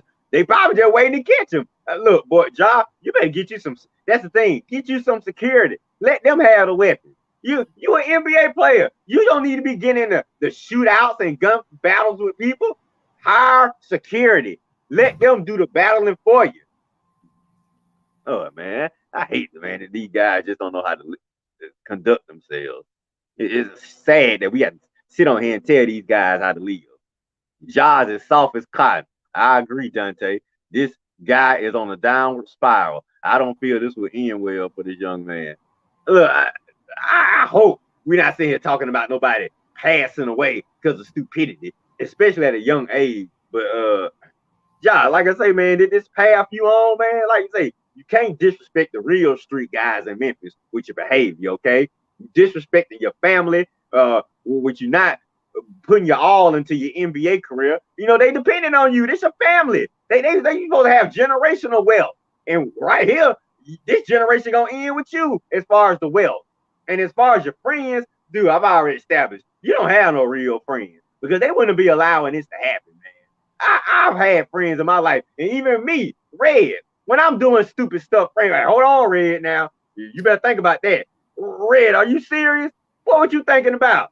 And I ain't nowhere close to your level. And no, real friends for the last time do not let you make stupid decisions. Not when you got millions of dollars on the line. These guys you with called hanger-on and wannabes. You see, they not your real friends. Your real friends gonna put some intelligence in your head. Knock up. Hey, Ja, what you doing, man? You killing us. Stop acting out. You see what I'm saying? I will be the real friend to the NBA guy. The guy that you don't even see around him that much. But you know we boys. He'll probably come talk to me, come to my house, and I would tell him, Ja, you are effing up. I'm saying, me and you don't hang like that. But these guys you hanging with, you better stop, man. You better stop. Because I don't want to see your NBA end career. I don't want to see your generational wealth be taken away from you. You have got to get your act together and stop being a freaking moron. God. It's a thing that, and Jerome says somebody needs to put Jay in contact with Charles Oakley or Deion Sanders. No, I'm Charles Oakley. Deion. It's the whole thing about it is, and then we're gonna go to halftime because we well over past halftime. You pointed out, Red, on your page when you talked about, I think you said something about Lil Wayne wanted to help him and Morant turned it down. I'm like, Skip, baby. Yeah, and Skip, I'm just of the mindset that if you have a child, as a father, you see something like this. If I saw my son, and I don't have a son, but I got a goddaughter. If I saw her doing something on video that I don't like, she getting a call. It's gonna be a call made, and I'm gonna say, hey, come to the house right now. That's what your daddy should be doing right now. Go made a call. Hey, son, come by the house. I need to holler at you. Come by the house? He come to he sit him at the game every game. Yeah, I know, but still, at that moment, he should have told him, come meet me somewhere or somewhere private, and they should have had one of those father-son talks. This should have happened after the first suspension. Exactly. It really should have happened before the first suspension because he was already the stuff that you hear, man. Dude, if you're not focused on basketball and basketball only and taking care of your little girl, no, I don't want to hear about none of them friends, man. I'm your friend. And I'll pop you upside the head. I'm saying your daddy got to get tough with him because, dude, like I say, he need a Furious from Boys in the Hood type talk. Yeah, Vincent, we asking for his daddy to be a real daddy, and he acting silly. It ain't too late that's just my opinion. It's not too late for him to act like a real daddy. It's not too late. It might be. He needed like when you get in your own ways, and dad has just been accepting this. But we don't even know if daddy fall. I know he probably is talking to Josh, but it seems like dad just accepting this behavior. And as long as my son playing NBA ball and making money, I'm good. I know money talks more than anything, but I'm gonna go to a quote from old wrestling crew dudes, the Road Warriors, who said one statement every time they got through talking, and that was the end of it. Dead men don't make money. Simple as that. Dead men don't make money. And the way he going, like everybody been saying, it's not gonna end very good for his career. Even Stephen A. Smith said the same thing. I mean, about he gonna get caught up with one of those Memphis gangsters, and it ain't gonna. I'm saying everybody has predicted that it's not gonna end. I hate that folks are predicting the man's demise, but we just common sense. We just using common sense, dude. Like Coach said, you living in Memphis, you living in a violent city, you acting like you a street hood. I mean, you supposed to be playing NBA basketball, but all you doing is getting suspended and going back to the streets with the guys. Fellas, the real problem is Ja Morant. I'm sorry. No, you good. I'll bring it up on the page. So. It is. He acting like a friend and not a daddy. Yep. Yeah, the games with the shirts on and everything. I ain't wearing no shirts, man. You gonna come to the game, Pop? How come about you come to the game in a shirt and a tie? How about you look presentable, like a classy father, instead of coming there with these silly shirts? Like I'm saying, you look like you trying to be a young guy again. You look like you trying to be. Don't act like he don't know we saying Usher about him, and he just keep playing the role. Yeah, I'm gonna come with my shade. Ha ha! I'm Usher. I'm the Usher lookalike. Yeah, I'm having fun with it. Fun time is over, man. Yeah, I mean, it's just a matter like everybody's saying. This kid could end up in a bad situation, and it will be so unfortunate that happens. I mean, it'll be real sad. And I think Vincent said it. We'll have a 30 for 30, and it won't be a pleasant 30 for 30. And that Crawler gonna say, like you said, Morant was killed in a drive-by or something. That should not happen. Come on now, yeah, we getting a little too. I don't want to read about nothing like that. That should not happen to this kid, and hopefully it won't, because somewhere he gonna sit down and say, "Hey, I'm in control of my life," which you are, Jay Morant. You're in control of your life. You should be sitting down. Man, I will be spending as much time with my daughter as possible. Nobody's saying you can't have fun, but let us see you playing with her on some swings or something, or doing something like that that's showing that you're a good father or whatever. You may be a good father. No, I'm sorry. I don't want to insinuate anything that you're not a good father. I am. I ain't no good father. Putting yourself in this situation, you a dumb father. You about as dumb as it get. You about to ruin your little girl's future from your dumb actions. So yeah, bad father of the year, Ja. There's nothing good. There's nothing good to say about him, Coach. Anything good to say about this guy is coming in the future. That's what everybody's hoping for. That he turned this thing around and says, "Hey, I'm ready for basketball and only basketball." Because luckily for him right now, it's not too late. That's about the best thing that can come out of this situation. With them only 25 games, the commissioner basically saying it's not too late for you to turn your life around, son. But only you can do it, not your friends, not your hangers on. Your daddy can say something, mom can say something, but you got to do it. What they say, you can lead a horse to water, but you can't make him drink. That applies so well to this kid in this situation. So Hopefully on the Red and Rev show, we start getting some positive reports about Jay Morant. I doubt it. We'll see. Kevin says, hold on, let me get these last comments. Kevin, I ain't forgot you, buddy. Once he spend the night in booking and processing and then lock up, it won't change. I hope it change. Jerry, daddy go to the games like a fan instead of being a father. That's his problem. Vincent, Ja Morant should be at a country club having an old-fashioned time with Tony, Trevor, and Winthrop the third. You're right. Instead of hanging with Keith, P-Joe, and them. Yeah, you're right. That's exactly what he should be doing. Introducing his little girl to all the people that's going to look out for, like I say, this guy doing the opposite. Jerome, this is why veterans in the locker room are important, and he needs a life coach. I agree with that statement. Who are the veterans in the Memphis locker room? Nobody. Dylan Brooks. Steven Adams.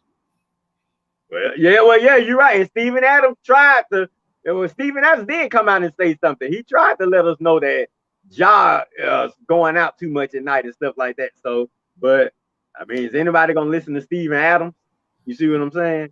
So Steven Adams will grab you now. You're a big dude. He'll grab you. I mean, Steven Adams tried. I give him credit. He did try, but like you say, Coach, Ja is gonna have to decide for himself to get his priorities in order.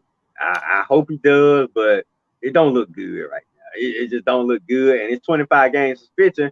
To me, Ja looking at that, I bet Ja someone looking at that probably, man, that ain't much at all. I thought it was gonna be worse. Man, I escaped. I'm feeling good. 25 games, man. They were talking about 40. They were talking about the whole season probably. Man, I just got 25 games. I bet y'all someone feeling real good about himself. Like, okay, man, I make a little changes, but I ain't got to change that much. I mean, just 25 games, man. I'm still Ja. I'm still Morant, baby. I'm gonna be back after 25 games, better than ever.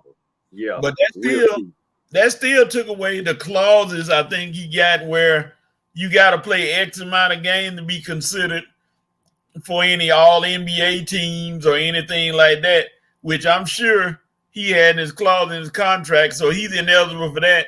He's not going to make the All-Star game. He can come out and average 45 a game. He's not eligible for any of that, so that's money lost. Plus sponsorships, he's lost some money. So me personally, I'm trying to lose all that money. I know I'd be mad with all that money lost. I go crazy if I lose $20. Now you losing 20 million. Woo, man, and it's your fault because you, man, Kevin, that energy he giving off, he can't go to another city, especially not he ain't coming here. Hope he wake up sitting out reading the comments. Yeah, I hope you do, Kev. I mean, I hope you do, Ja, because it's your last chance, man. This is your last chance. You get in trouble again, I don't even think Coach will come on here and defend you. No, I ain't got nothing for him. I'm trying right there. Because you believe in everybody, but I agree, Coach. He does have a chance. You're right. He's 22, and it's not over. He has a chance to turn it around. I guess I'm just being so doubtful because I'm just looking at the history. I'm saying we don't give this guy how many opportunities and chances, and he keep blowing them. But you're right. He's a young man. 22 ain't old. He just like Zion. They both have an opportunity to turn their lives around from this negative publicity. Ain't that's funny. The top 2 picks in their same draft. Look at them now. Who was the number 3 pick in that draft? Yeah, because Zion and Ja blowing it. Yeah, Vincent said he waiting on. I mean, Jerome said his mental health needs to be evaluated regularly. Well, that's true because it ain't no. Hey, stuff like that is ridiculous. You're right. And then Vincent said waiting on Ashton Kutcher to pop up saying we've been pumped, saying no, this is reality. Yeah, he having a reality. Vincent, this guy's really throwing his career away. So, well, Red, it's 12:45. We just skip right over halftime. We're not even going to halftime. Keep it going. Keep it going. We already got the fans listening. Go straight to the end of the show. Let's see. We're not gonna do 5 for 5, but we're just gonna talk about these topics. We're just gonna keep the topics going, y'all. Michael Jordan decided after many, let's see how I can call it, failed years as a uh, owner Owner. to sell the Hornets. And to no surprise, everybody's applauding the move. He's still going to be a minority owner. He said he's still going to have going to pick the draft pick this year, which could be interesting. Who he picks in the draft. So, Please, no. what Please. Red? Your opinion of Jordan and as an owner? As an owner, completely look, he's terrible. One of the worst owners in sports history as far as if we judge an ownership by team success, dude, you have not had a successful run. You had about as bad as a run as you had a good run winning championship. So not good. But the only positive thing I can say about Jordan is he know how to make money. He know how to make money. He definitely made money from this deal, but as far as the product that he put on the court, no, horrible, terrible. It's something he would not put up with as a player. But as far as the business part of the deal, oh, this was an MJ move all the way. Now, he's a great, good businessman. Do you think the Hornets get better? Because Jordan not running them no more? Yeah. I do. I really do. Because now we're gonna have maybe we'll have a GM that actually know what they're doing, somebody that actually pick some good players, somebody who actually evaluate the talent instead of sitting back smoking cigars all year long, hanging out with his wife, talking about I'm running the team. No, you're not running the team, Jordan. Only time you even look at the college players is right before you about to draft run on. You probably look at a few videos and say, hey, he look like a good player. No. He look like a good player. Oh, no. I think he's a good player. Yeah, well, all these thinks and thoughts. Well, when you see how many good players you don't pick over the years. So, like I say, Coach, as a player, he's the GOAT. As an owner, he's a joke. Jerry Martin said Jordan is mad at Barkley for calling him out as being a bad owner. He told you right. He was right. And Jordan all sent with his sensitive self gonna be mad at Barkley, dude. You should be happy your friend telling you the truth. You terrible on. Yeah, you have done some things that, and some even of you were mad with Barkley, I wouldn't have been mad with him. This I eventually would have said, okay, I don't been mad too long. I'm calling Barkley back because Barkley a good friend, man. Yeah. All right. Paul Pierce and embarrassment. Paul Pierce, he's another one that seemed to be making the news for all the wrong reasons. I mean, an NBA player that people liked him. I thought they liked him, but now, how do you feel about Paul Pierce? As a Laker fan, watching the Celtic completely embarrass himself in his post career is honestly one of the most entertaining things we could watch. But just from a man perspective, it's not good. It's not a good look, Paul. I mean, come on, you're embarrassing Celtic fans, guys like Mitchell White that look up to you. I bet you just embarrassed. Mitchell, you still watching? Because Paul Pierce is an embarrassment right now. I don't know how you feel about it, but as a Celtic fan, you should feel embarrassed about this guy constantly coming out in public, drunk, inebriated, bringing the worst looking little women he can find, just saying, look, I got a girlfriend for a day. First of all, I think you married. He just got married. He talking about you got a girlfriend for a day. Boy, this some embarrassment you bring into your wife. And then you bring an embarrassment to Kevin Garnett. He was nice enough to let you come on his podcast. And you about to embarrass him. He got to literally shut you up or you ruin his money. So, Pierce, I don't know what the deal is right now. Maybe you just enjoying your post-playing career. I mean, maybe being drunk and high publicly and hanging out with scantily clad women or what they call it. I don't know, man. Maybe if you're enjoying yourself, fine. But I'm just saying, it's not a good look for you. And a lot of your people that you're close with are really thinking some things about you right now. So, Paul, just get yourself together, man. I don't want you to completely fall off the map by being a drunk, drug addicted loser. But come on, man, that's what it's looking like right now. Okay, Red. Let me backtrack. Jerome's asked a question, and I'm scratching my head looking at this question. What made Jordan a terrible owner? What bad decision did he actually make? Jerome, I just want you to tell me this. I just want you to tell me this, Jerome. Please state it in the chat. What good players did Jordan get to come to Charlotte? What superstars, what draft picks were that panned out pretty well? How about this? How many All-Stars did MJ draft with the Hornets? How many winning seasons has Charlotte had? Since you're saying what bad decisions, I want to know what good decisions he made. Now, don't go to the money. Don't go to the money because we know he just made a profit from selling the team. I just need to know what good decisions Jordan made. Now, Coach, you know the answer like I know the answer. 0. I just want him to tell me. Yeah. No, but we gonna keep going. Yeah, we're gonna keep going. Go ahead, Coach. You gonna read that one? Paul Pierce is not the truth. He needs to go sit down. Right.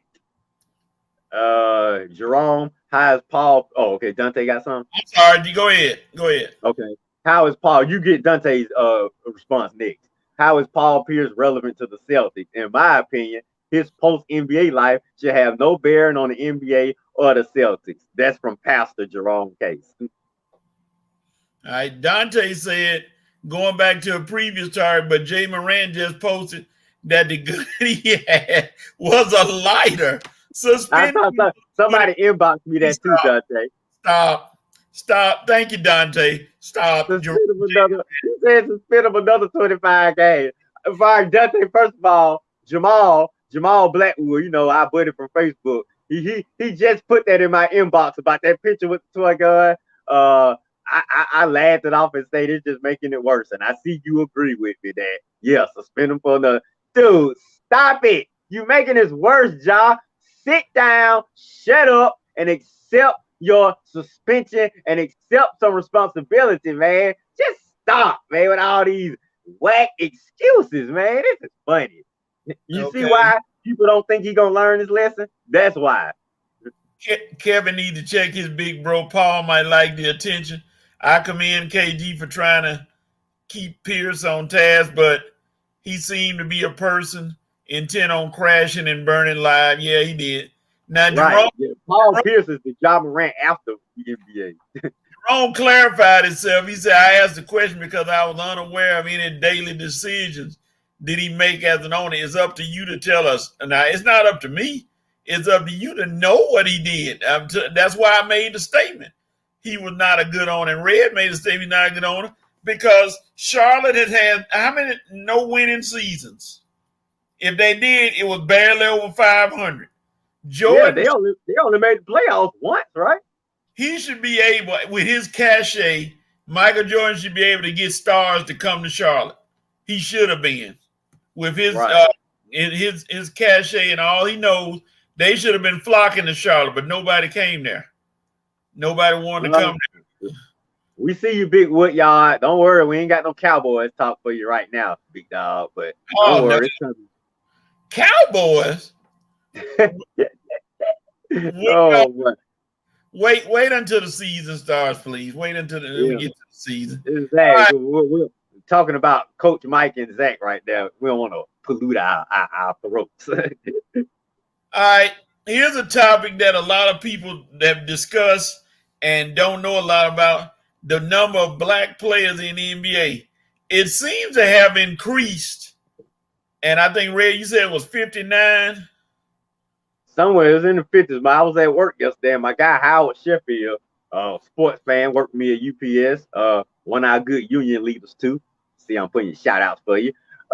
He was talking about. He was telling me I should bring this up on the show because he was talking about how I guess we was in there talking about the percentages of black players in the baseball, and even most of the guys that you would consider black, they are mostly international players. These, as far as the American-born African American players, it was only 58.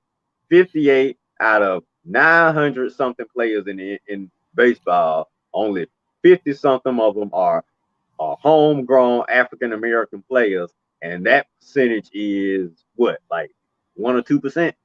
It's down there. It's low. And I said African American players, Jerome. Thanks.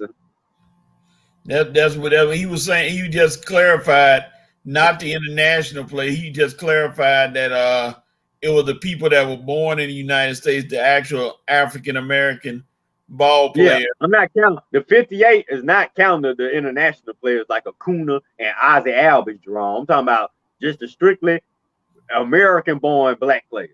Like Michael Harris II. Right. Exactly. He's African American, and there's so, and I look to it, and I can personally say that I can go to my hometown in Greenville, Mississippi, where it used to be, the park used to be full of life and used to be full of everything, and now the parks are dead. Kids don't play baseball anymore for some reason. They don't go through the rigors of baseball. And wait a minute. I have just seen something, Red, that I need to bring to your attention. Oh, I'm scared to find out. Red. Oh, okay. I thought you were talking about He Red showed up. What? 3 hours late. I had to do the Lord's work, man. I had to comfort a family today. We understand. We understand, Red. Yeah. Well, we kind of winded down. I don't know what topic we on now. Just talking about, damn, Rev, you showed up when we talking baseball. You just missed the Ja Morant comment that we spent an hour on. Oh, Lord, Rev. Jay Morant got most of the headlines today, as we expected. Any thoughts you got this week, Rev? Well, I'll just give some short thoughts about Ja Morant. Then as I was coming on, I saw that y'all were talking about Jordan selling the team. And then I'll lead it into Major League Baseball. I think Ja Morant, his punishment was decent at best. I know that one of the things that was taken into consideration is his star power. Had he not been a star, had he not been someone who makes the NBA quite a bit of money, particularly the Memphis Grizzlies, that suspension probably would have been much greater. But because Memphis needs him in that market is why the NBA kind of used this as strike two against him, because they know the worth that he brings to the table. If you look at it, that's why Nike has not dismissed him from their brand. I was listening to one of those sports talk shows, and they were saying how his shoes sold out the same day that they came out. Yeah. So he is a cash cow. So this is why they were, they dealt with him in such a way where it could be viewed as fair. But we know that money was taken into consideration. And as Maceo Hurd on his Facebook page from Crush Sports Talk stated, it's ironic that his suspension did not go past Christmas. Right. So if we see the Memphis Grizzlies on the Christmas Day schedule, we know that the NBA had Ja Morant in mind so they could make some of that Christmas money. So I moved from Ja Morant to saying Jordan did the best thing that he could do, and that is sell the team, make a major profit. He was a terrible owner. Nobody can deny that. Part of his problem was that, from what people say, he had a bunch of yes men around him. And in order to be successful as a businessman, and especially when you're dealing with a whole bunch of different entities that make up an organization, you got to tell some people that you got to have somebody on the team that will sometimes not always go along with what you want. You got to have some people to say, look, there may be another way to go about doing that. You know, it's clear that you can be a great player, but not a great NBA brain. For we know that Mike kind of failed with his draft picks. In particular, one comes to mind, Adam Morrison, that Gonzaga pick, which was terrible. And there are other picks that did not pan out. But I will say, I was listening to Coach, and Coach was saying that with Michael Jordan's star power, he should have been able to get some free agents. On one level, that's true. It's one thing to admire Mike. It's another thing to work for Mike. Right.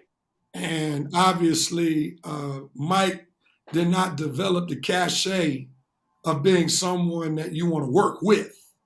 A people person. Affected him in being able to get free agents. And then also, we can't deny in basketball, Charlotte is a small market.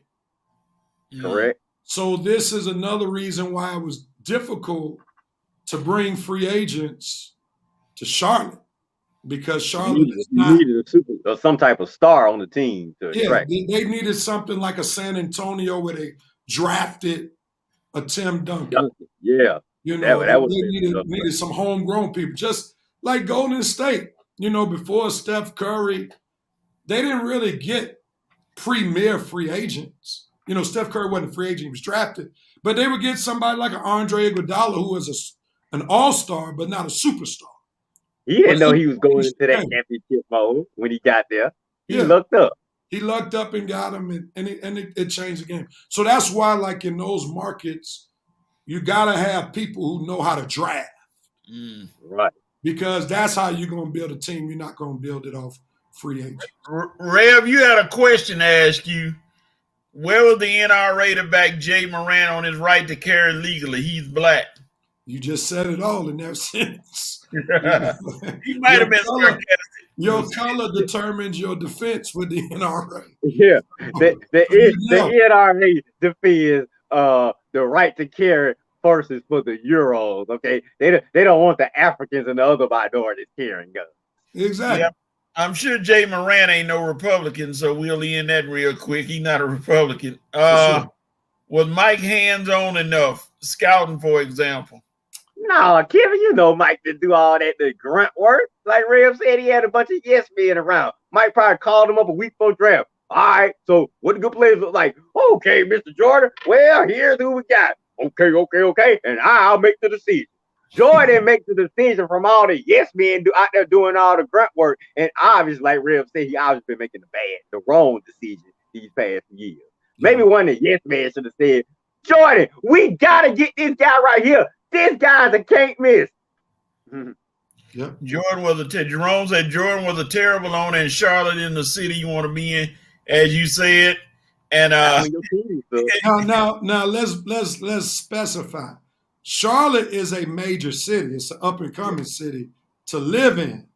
Now, for basketball purposes, it may not be a place where you want to play. But let's be clear, Charlotte behind Atlanta is probably the most viable city in the South. South, yeah. If we're honest. All right. Let's see. NRA. It's a pink toe organization. We're not going to talk about the pink toes. We're going to leave that alone. Jerome also, he said Charlotte like Sacramento or Denver before Denver won. So before you go to the next one, Coach, let me chime in on that, because I heard a very great tape by Colin Cowherd that I didn't really think about until he mentioned it. And he was talking about Denver's success. Of course, they won the championship, and I'm sure y'all talked about that already on the show. But he said Denver's success was based upon their being located in a smaller market.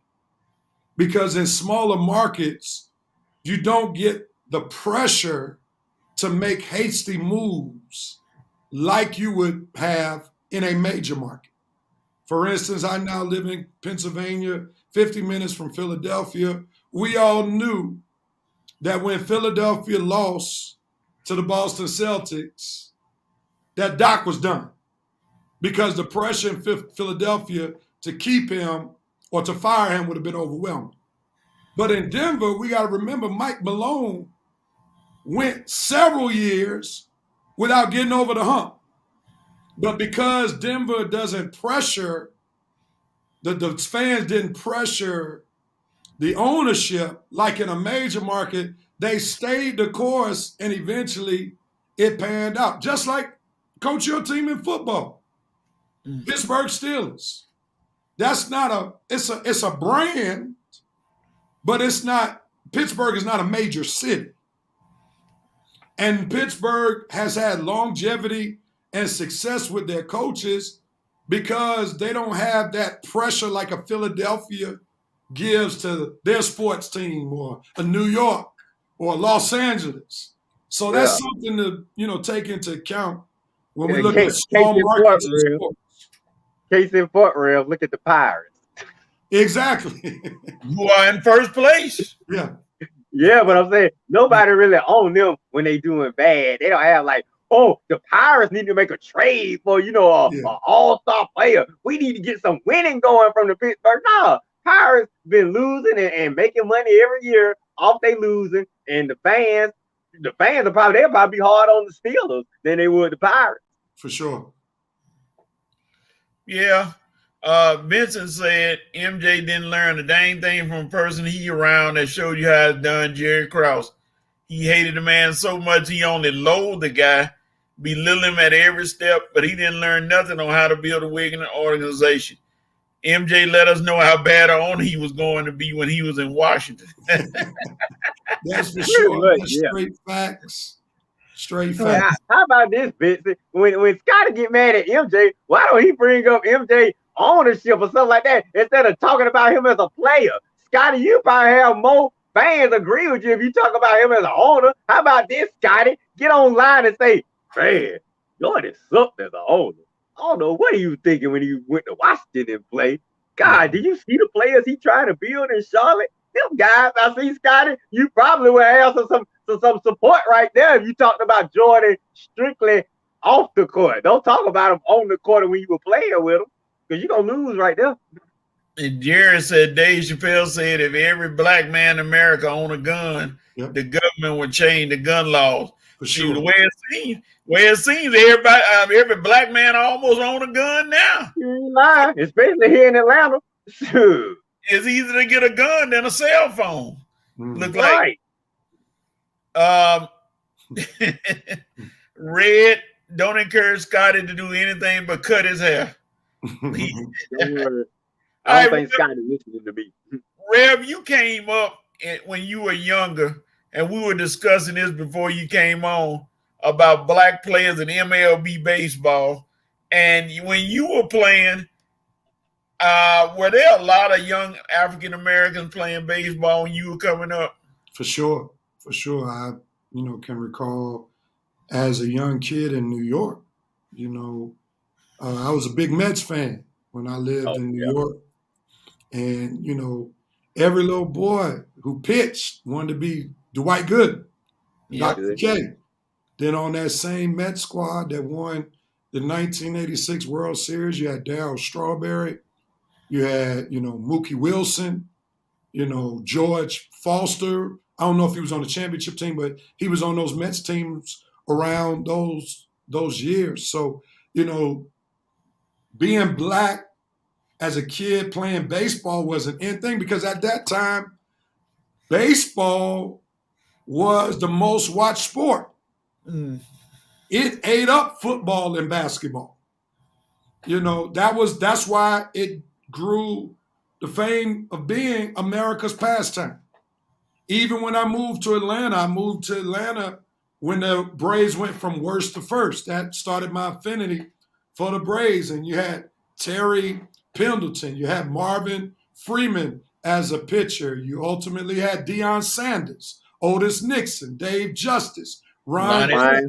And then you had Fred McGriff, who came later on. And you had that whole Man, host we had a lot of black guys. What's the guy? Dwight Smith. Dwight Dave- Smith was a backup. Yeah, the whole outfield plus the backups were black. Yeah. So the Braves were easy to identify with as a young kid. And I know, I used to play baseball for East Point, and that was an in thing. But I think what did baseball in is when basketball and football started becoming year-round sports. Because baseball would typically be the sport that black talented athletes would play during their off seasons from football and basketball. And now that you have AAU basketball that's played all spring, all summer long, which impedes people playing baseball in the spring. And then now you got these 7-on-7 football leagues and flag football leagues.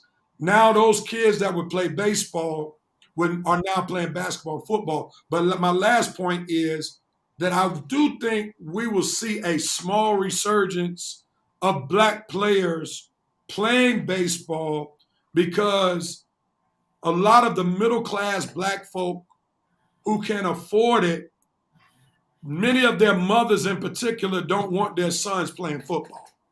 Right. So this Well, is you now can tell in the last few years that we've seen a resurgence of the yeah, brothers like we that got a get kid from Mays that was drafted in the top 5 last year by the Pittsburgh Pirates. Mhm. So we're going to see more kids playing baseball. I got a cousin right now whose mother, my first cousin, refused to let him play football. But right now, he's one of the pitchers for the USC Trojans.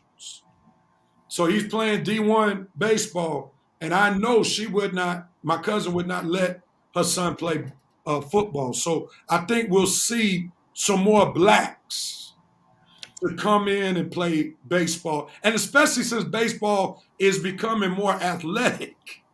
Yeah. Because you see they're moving toward athletic players who can field as well as run the bases. So that leans in the direction of more black African-American players. Do you think we got more tools to work with, more 4 or 5 tool players are gonna be brothers. For sure. but what I see a lot, but I guess it's up and up just like you just said. Sometimes, and I've seen it here in Atlanta, baseball is kind of expensive here in Atlanta for sure. You have to play travel ball, club ball, and all that. And those kids traveling cost money. And unfortunately, sometimes our African American kids don't have it. But I did see it at a park somewhere where it was a lot of black kids playing baseball who look like they could be on the come up. And I'm gonna make you laugh, both of y'all. I saw this kid at a dunk pitch game. He was I think it was 7, 8 years old. Kid looked like he was about 10.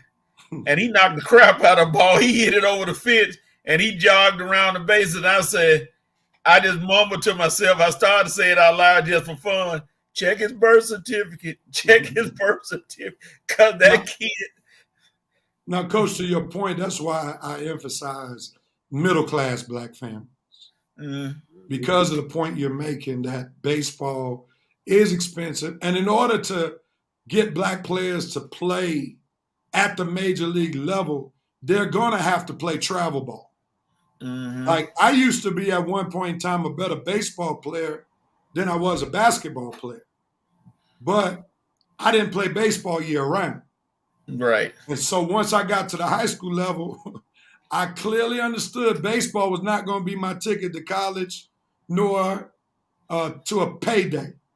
Because when I started playing against those cats in Cobb County at the Lassiters and Sprayberries, in fact, I batted against Chris Benson, who used to be a major league pitcher for the New York Mets and Pittsburgh Pirates. I hit a excuse me double off of it.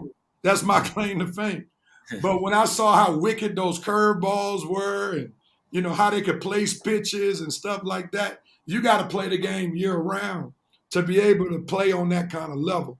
So those black kids that don't play basketball year round or football year round, and their parents have the resources, those are the type kids that you will ultimately see in the major league. Yeah. Let me say the point that Eric is talking about. Eric, our boy, me and real boy from Mays High. The big issue people gloss over is our Caribbean brothers are flat out cheaper to sign, and you better, yeah, they are. Yeah. Because like I say, the Braves are straight robbing two guys in particular right now. Orlando Arcia and Isaac Albert. I mean, boy, you might well put a ski mask on Alex Anthopoulos and just go into their house because you are robbing them guys. Well, you could also add Acuna. Yeah, him too. But at least he's making double digits. Well, Acuna was the first one to sign. Now, the reason why I don't necessarily say he's robbing them, actually, he took a risk because he started giving them millions when he could have still helped them be thousandaires. Yeah. Just like he did with Michael Harris, just like he did with Strider, and we hope it ain't backfire with Strider. Strider, we need to get some of that money back, man. Good days. Just like he did with Austin Riley, Matt Olson, and he's paying them well in advance when he could be paying them peanuts so that they can sign them to long contracts and don't have to worry about them potentially leaving once they've been in the major leagues a certain amount of time and can command major contracts. So it's really genius.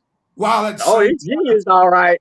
It's we can look at it as robbing them because of their production. But actually, it's a risk what he did because he's paying them when he could have been paying them dirt cheap for 3 or 4 years. So that's what the trade-off is. I agree. I like the fact that he's keeping our players happy. I mean, the fact that players are playing for us, they're not too concerned about the future because they know next 2 or 3 years, I got my money, I'm secure, so I can just focus strictly on baseball. And I like that fact. But man, real just looking at this production that Arcia gonna give us this year. I mean, dude about to be the starting shortstop for the All-Star game. And Ozzy, man, this guy's such an underrated second baseman, man. I hate to see the money they missing out, but I love Alex is playing now. They're good playing because they're helping my team win. But it's just, man, I hate to see players missing out on the money that they so richly deserve. Because them two guys are balling for us. Well, going back to Arcia, like Arcia just won the job in spring training because we thought Grissom was going to win the job. True. Yeah. True. And Arcia won the job, and Alex said, "Let me lock him up for 3 or 4 years." Well, I was like, man, Alex, you look. So Alex is being rewarded for his gambler's mentality. He is taking a risk because, a lot of people could have looked at Michael Harris at the beginning of this season and saying, "Man, this sophomore slump is bad," and then we done signed this man for 9 more years or 7 more years after this. But now thankfully he's coming out of his slump. Oh, I was close. To making that a topic. Spencer and Mike. Well, Mike don't seem turning around. Spencer going through it right now, but I got the feeling Spencer still got that stuff. Spencer just need to come up with another pitch. You just can't keep focusing on that fastball and slider. Yeah, you got to come up with it. You need at least 3 decent pitches, and then you can mix that. I mean, the fastball is fine, but if all players coming up to the bat saying, "Well, I just need to sit here and just wait for a fastball," I can handle it. Yeah. Go ahead, Coach. I mean, it's just a matter of. Like I said before you came on, I looked at my hometown, and just like you said, when I was playing back in the days, the parks were full. That was Friday night activity. Summer, several days. That was the place to be watching baseball and watching us play. And all of us came up through the system and through college. And I know that I had a chance to play minor league. My buddy made it all the way to AAA. He got hurt. He didn't get to the pros. He should have been because he was one of the best players. But now I go home.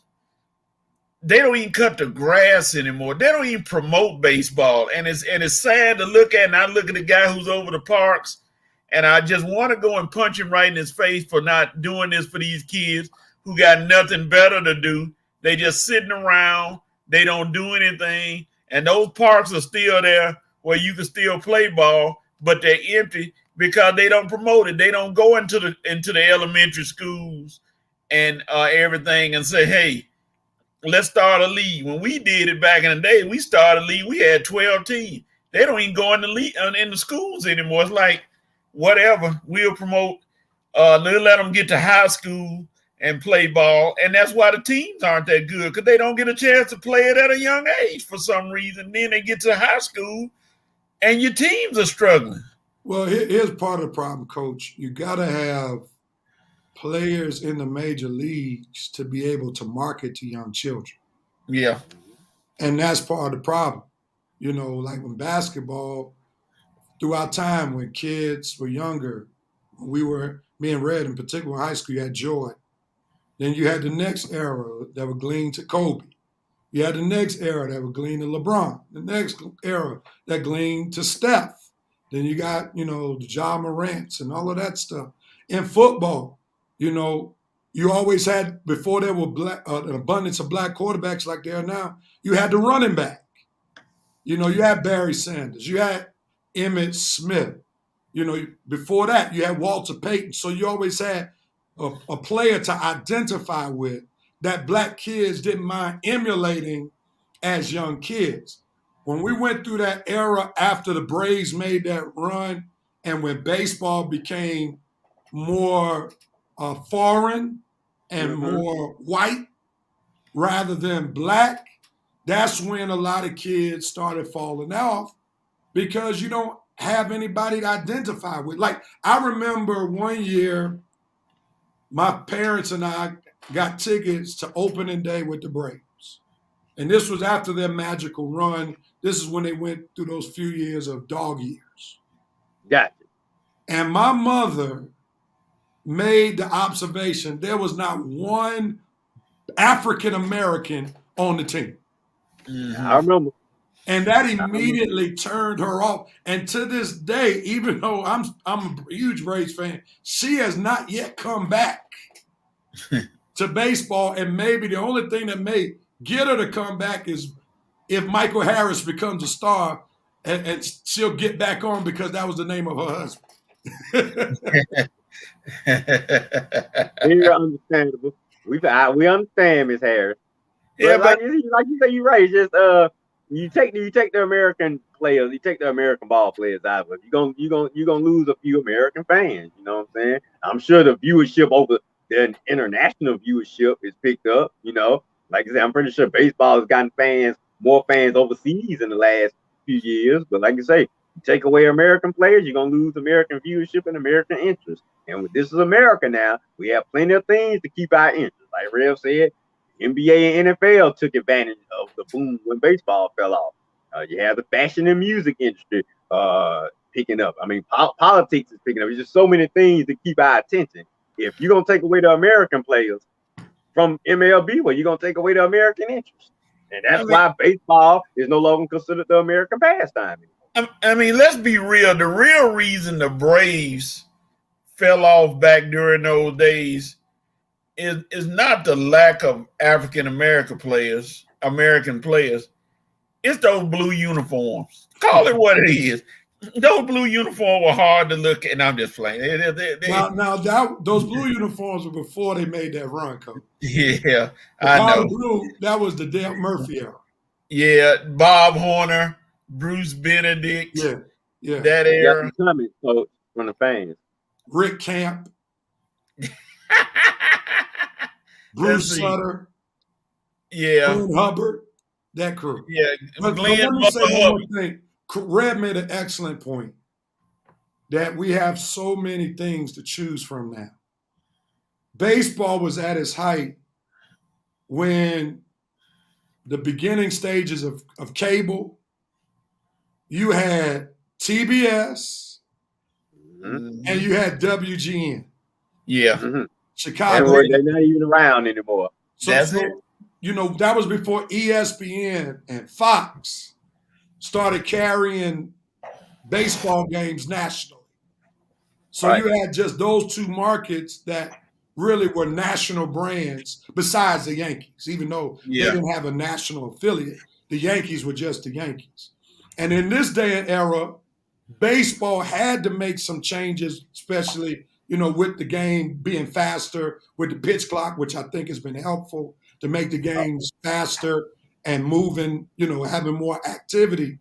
Because even now, we got even more things that we can do without having to watch the game. Like, we got all these apps that we can watch TV shows from, that we don't even have to have cable subscription in order to watch a game.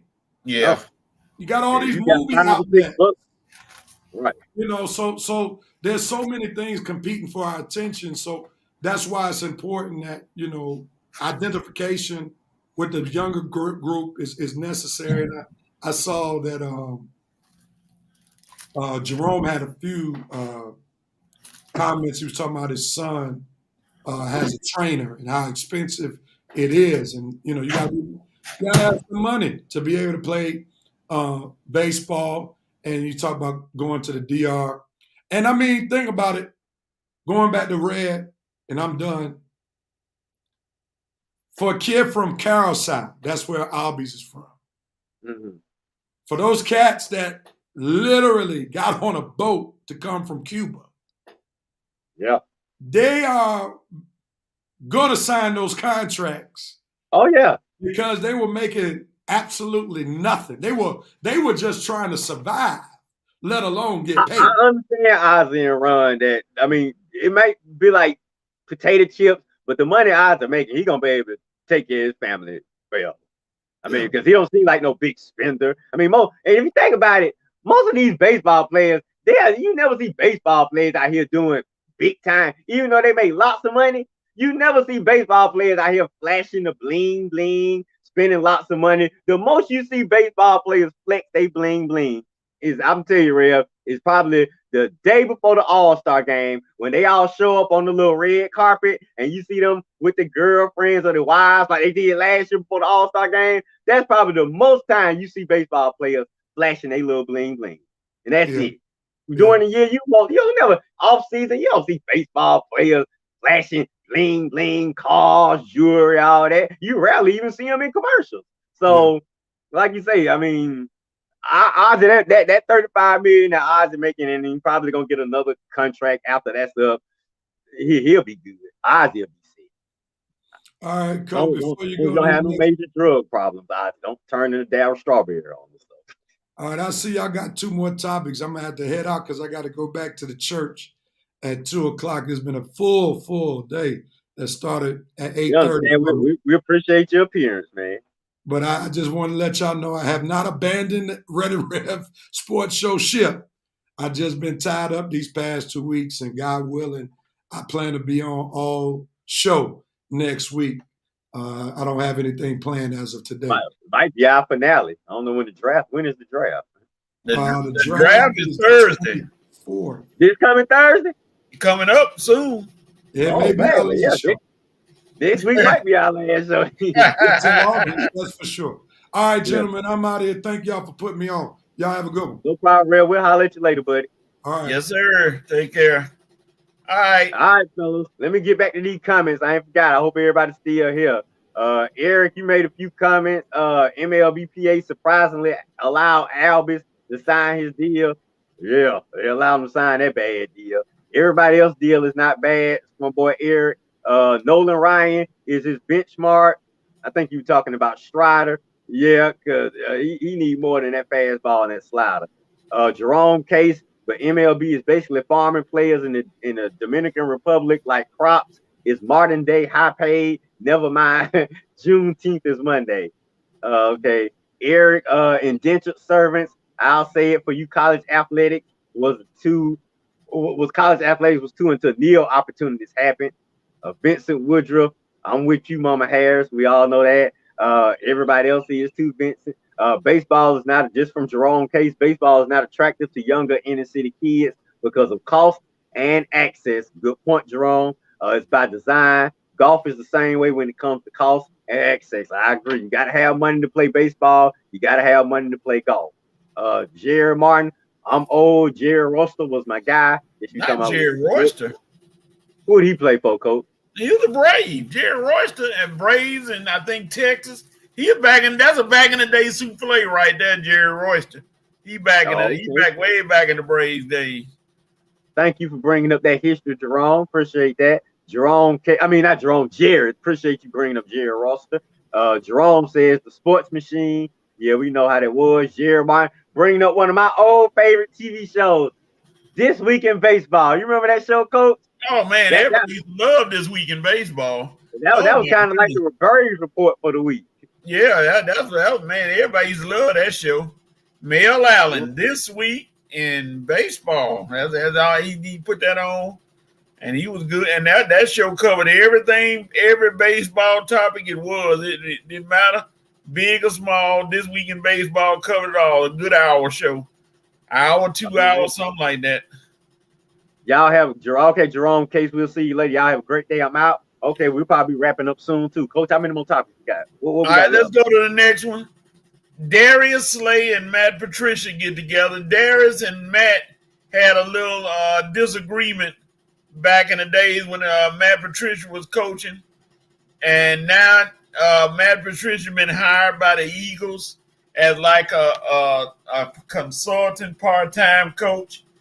What's the opinion on that, Red? Why do you think they're gonna get along?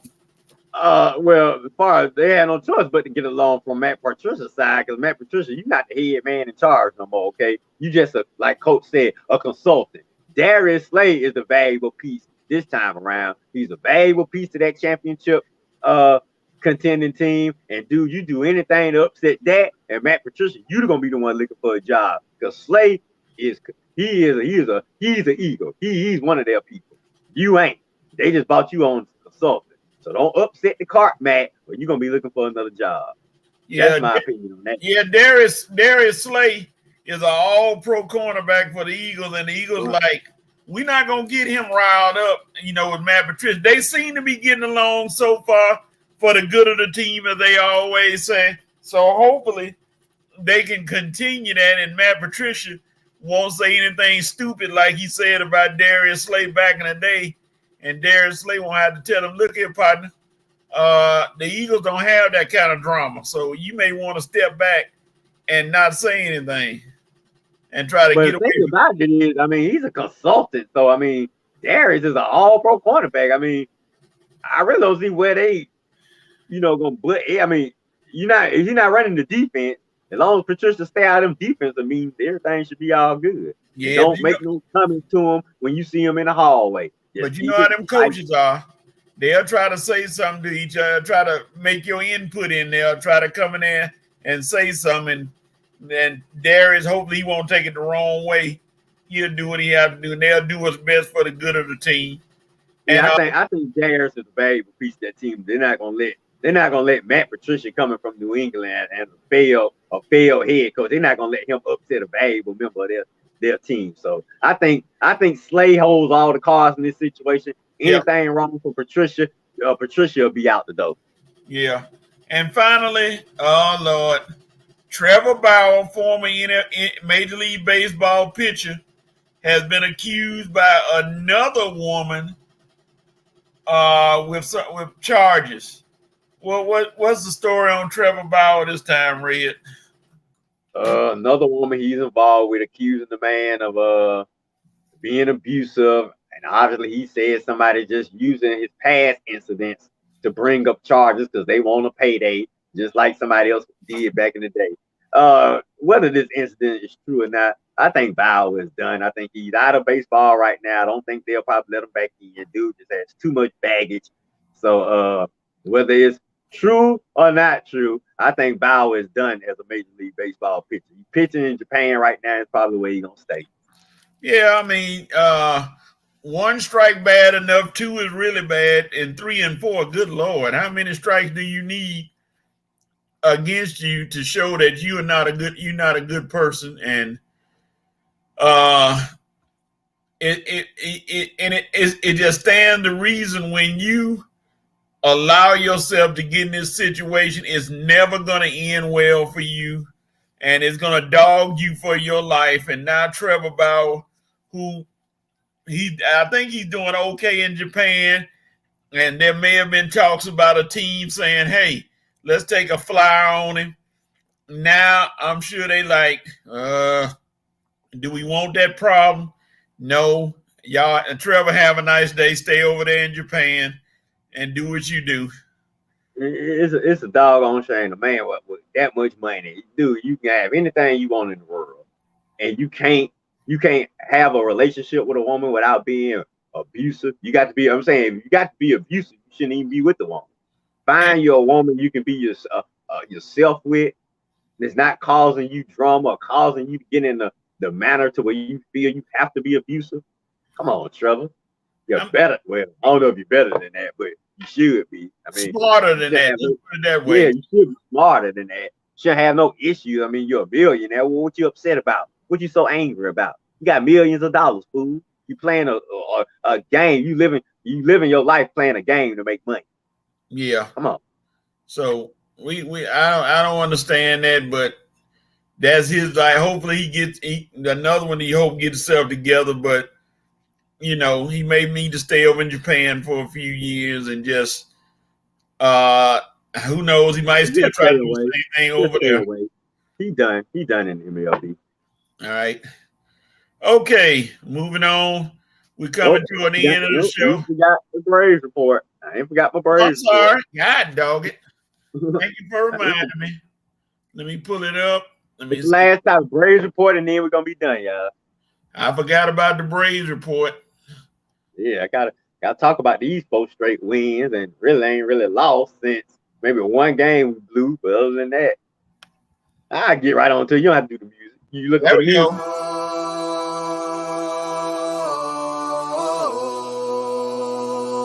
It's game time.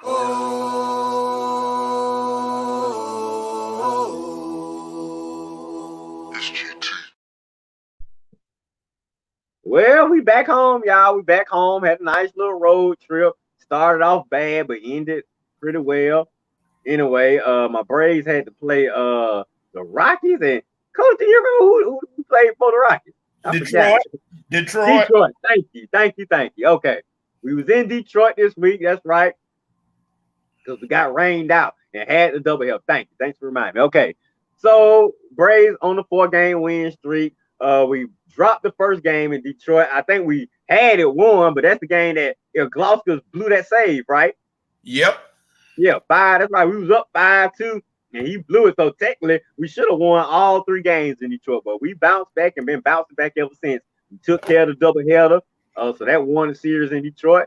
And these first 2 games against the Rockies, Braves been handling them 8 runs apiece in both games. So Braves look like we on fire. Now the pitching is a little suspect right now, but our bats been protected. So we need the pitching to get a little bit more solid. You know, I understand we got some injuries right now. Freeze still out. Reich still out. We're trying the new kid, AJ Sawyer. He's doing okay. We still got Jared Schuster in the rotation. He's getting a little better with each start. Dylan Dodd, I am done. Get him out of here. Put him on the trading block. I don't want to see him get another start. Talking about you, Dylan Dodd. Done. You had a good spring training, but that's all it was. Just good spring training. I don't need to see you pitching no more. I'd rather go to a bullpen game to put him out there. Because it seems like he get worse with each starts, Coach. Start out the middle of May, 3 runs given up. Then his next start, 4 runs. Then his last start, 5 runs. Put him out there again, it's going to be an 8-run give up. So I've seen this story before. He's just like Kyle Wright used to be. Nope. Go back to the minor leagues and keep working on your stuff, Dylan Dodd. Don't need to see you starting anymore. But like I say, if our pitching get solid enough, then ain't nothing gonna be stopping because our bats are ready. We are ready to compete with anybody. Just got to get this pitching, and the bullpen got to get a little bit more consistent. But the bullpen is doing sometimes the bullpen is doing a better job than the starters are. So we just got to get consistency with the bullpen and the starters. We need them both to be solid at the same time. And once that happens, our bats are banging. So, but with all this going on, we still in first place. Still got a 4 or 5 game lead, and this is good because years before the Braves used to be chasing and chasing. With the way our pitching is right now, we might not catch nobody. So I'm glad we started off fast, where we don't have to chase nobody. We can just keep playing our game, and while we playing our game, improve our pitching at the same time. One thing about Braves, they can rebuild, get better, and make moves all of a sudden while still playing winning baseball. You'll never know nothing was wrong. Yeah, so, and the good thing about it, we glad that the news on Jesse Chavez, it came back negative when he got hit on the knee with that pitch. Thought he was going to be out for a long time. Don't look like he's going to be out as long, which is good because they need everybody. I ain't know we needed him like that. Yeah, so, and like you said, the Braves are still in first place without a doubt. You're not going to, I don't see anybody, including the Marlins or the Mets or Philly or anybody. Philly has come back up, but I still don't see anybody catching the Braves this year. That's what I'm saying. They get hot. Phillies and Marlins get hot, and look where they at. Phillies don't have over 5 or 6 in a row, and they still in third place. Yep, still down behind. So it's the Braves division to lose. The Braves had to go into a massive losing streak to give this division up. It's not. I don't think it's gonna happen because they're too good. Who you gonna walk in the Braves lineup? Who can you afford to walk? You think you can pitch around? Every time somebody get go in a slump, next week they pick it right back up. So no. The one thing about our lineup, coach, nobody stay in a slump for long. No, and Michael Harris is hitting over 200 now, so they better watch out. I think he may have found his bat back. His groove. Excuse me. He never lost his defense. He getting his stride back and be able to get them bats back. That's what I'm saying. Michael Harris was struggling that in May and June. Now his bat talking. Marcell Ozuna, his bat, his bat was so silent in April, you could hear a rat pissing on it. It was so silent. And now his bat one of the best bats in the lineup.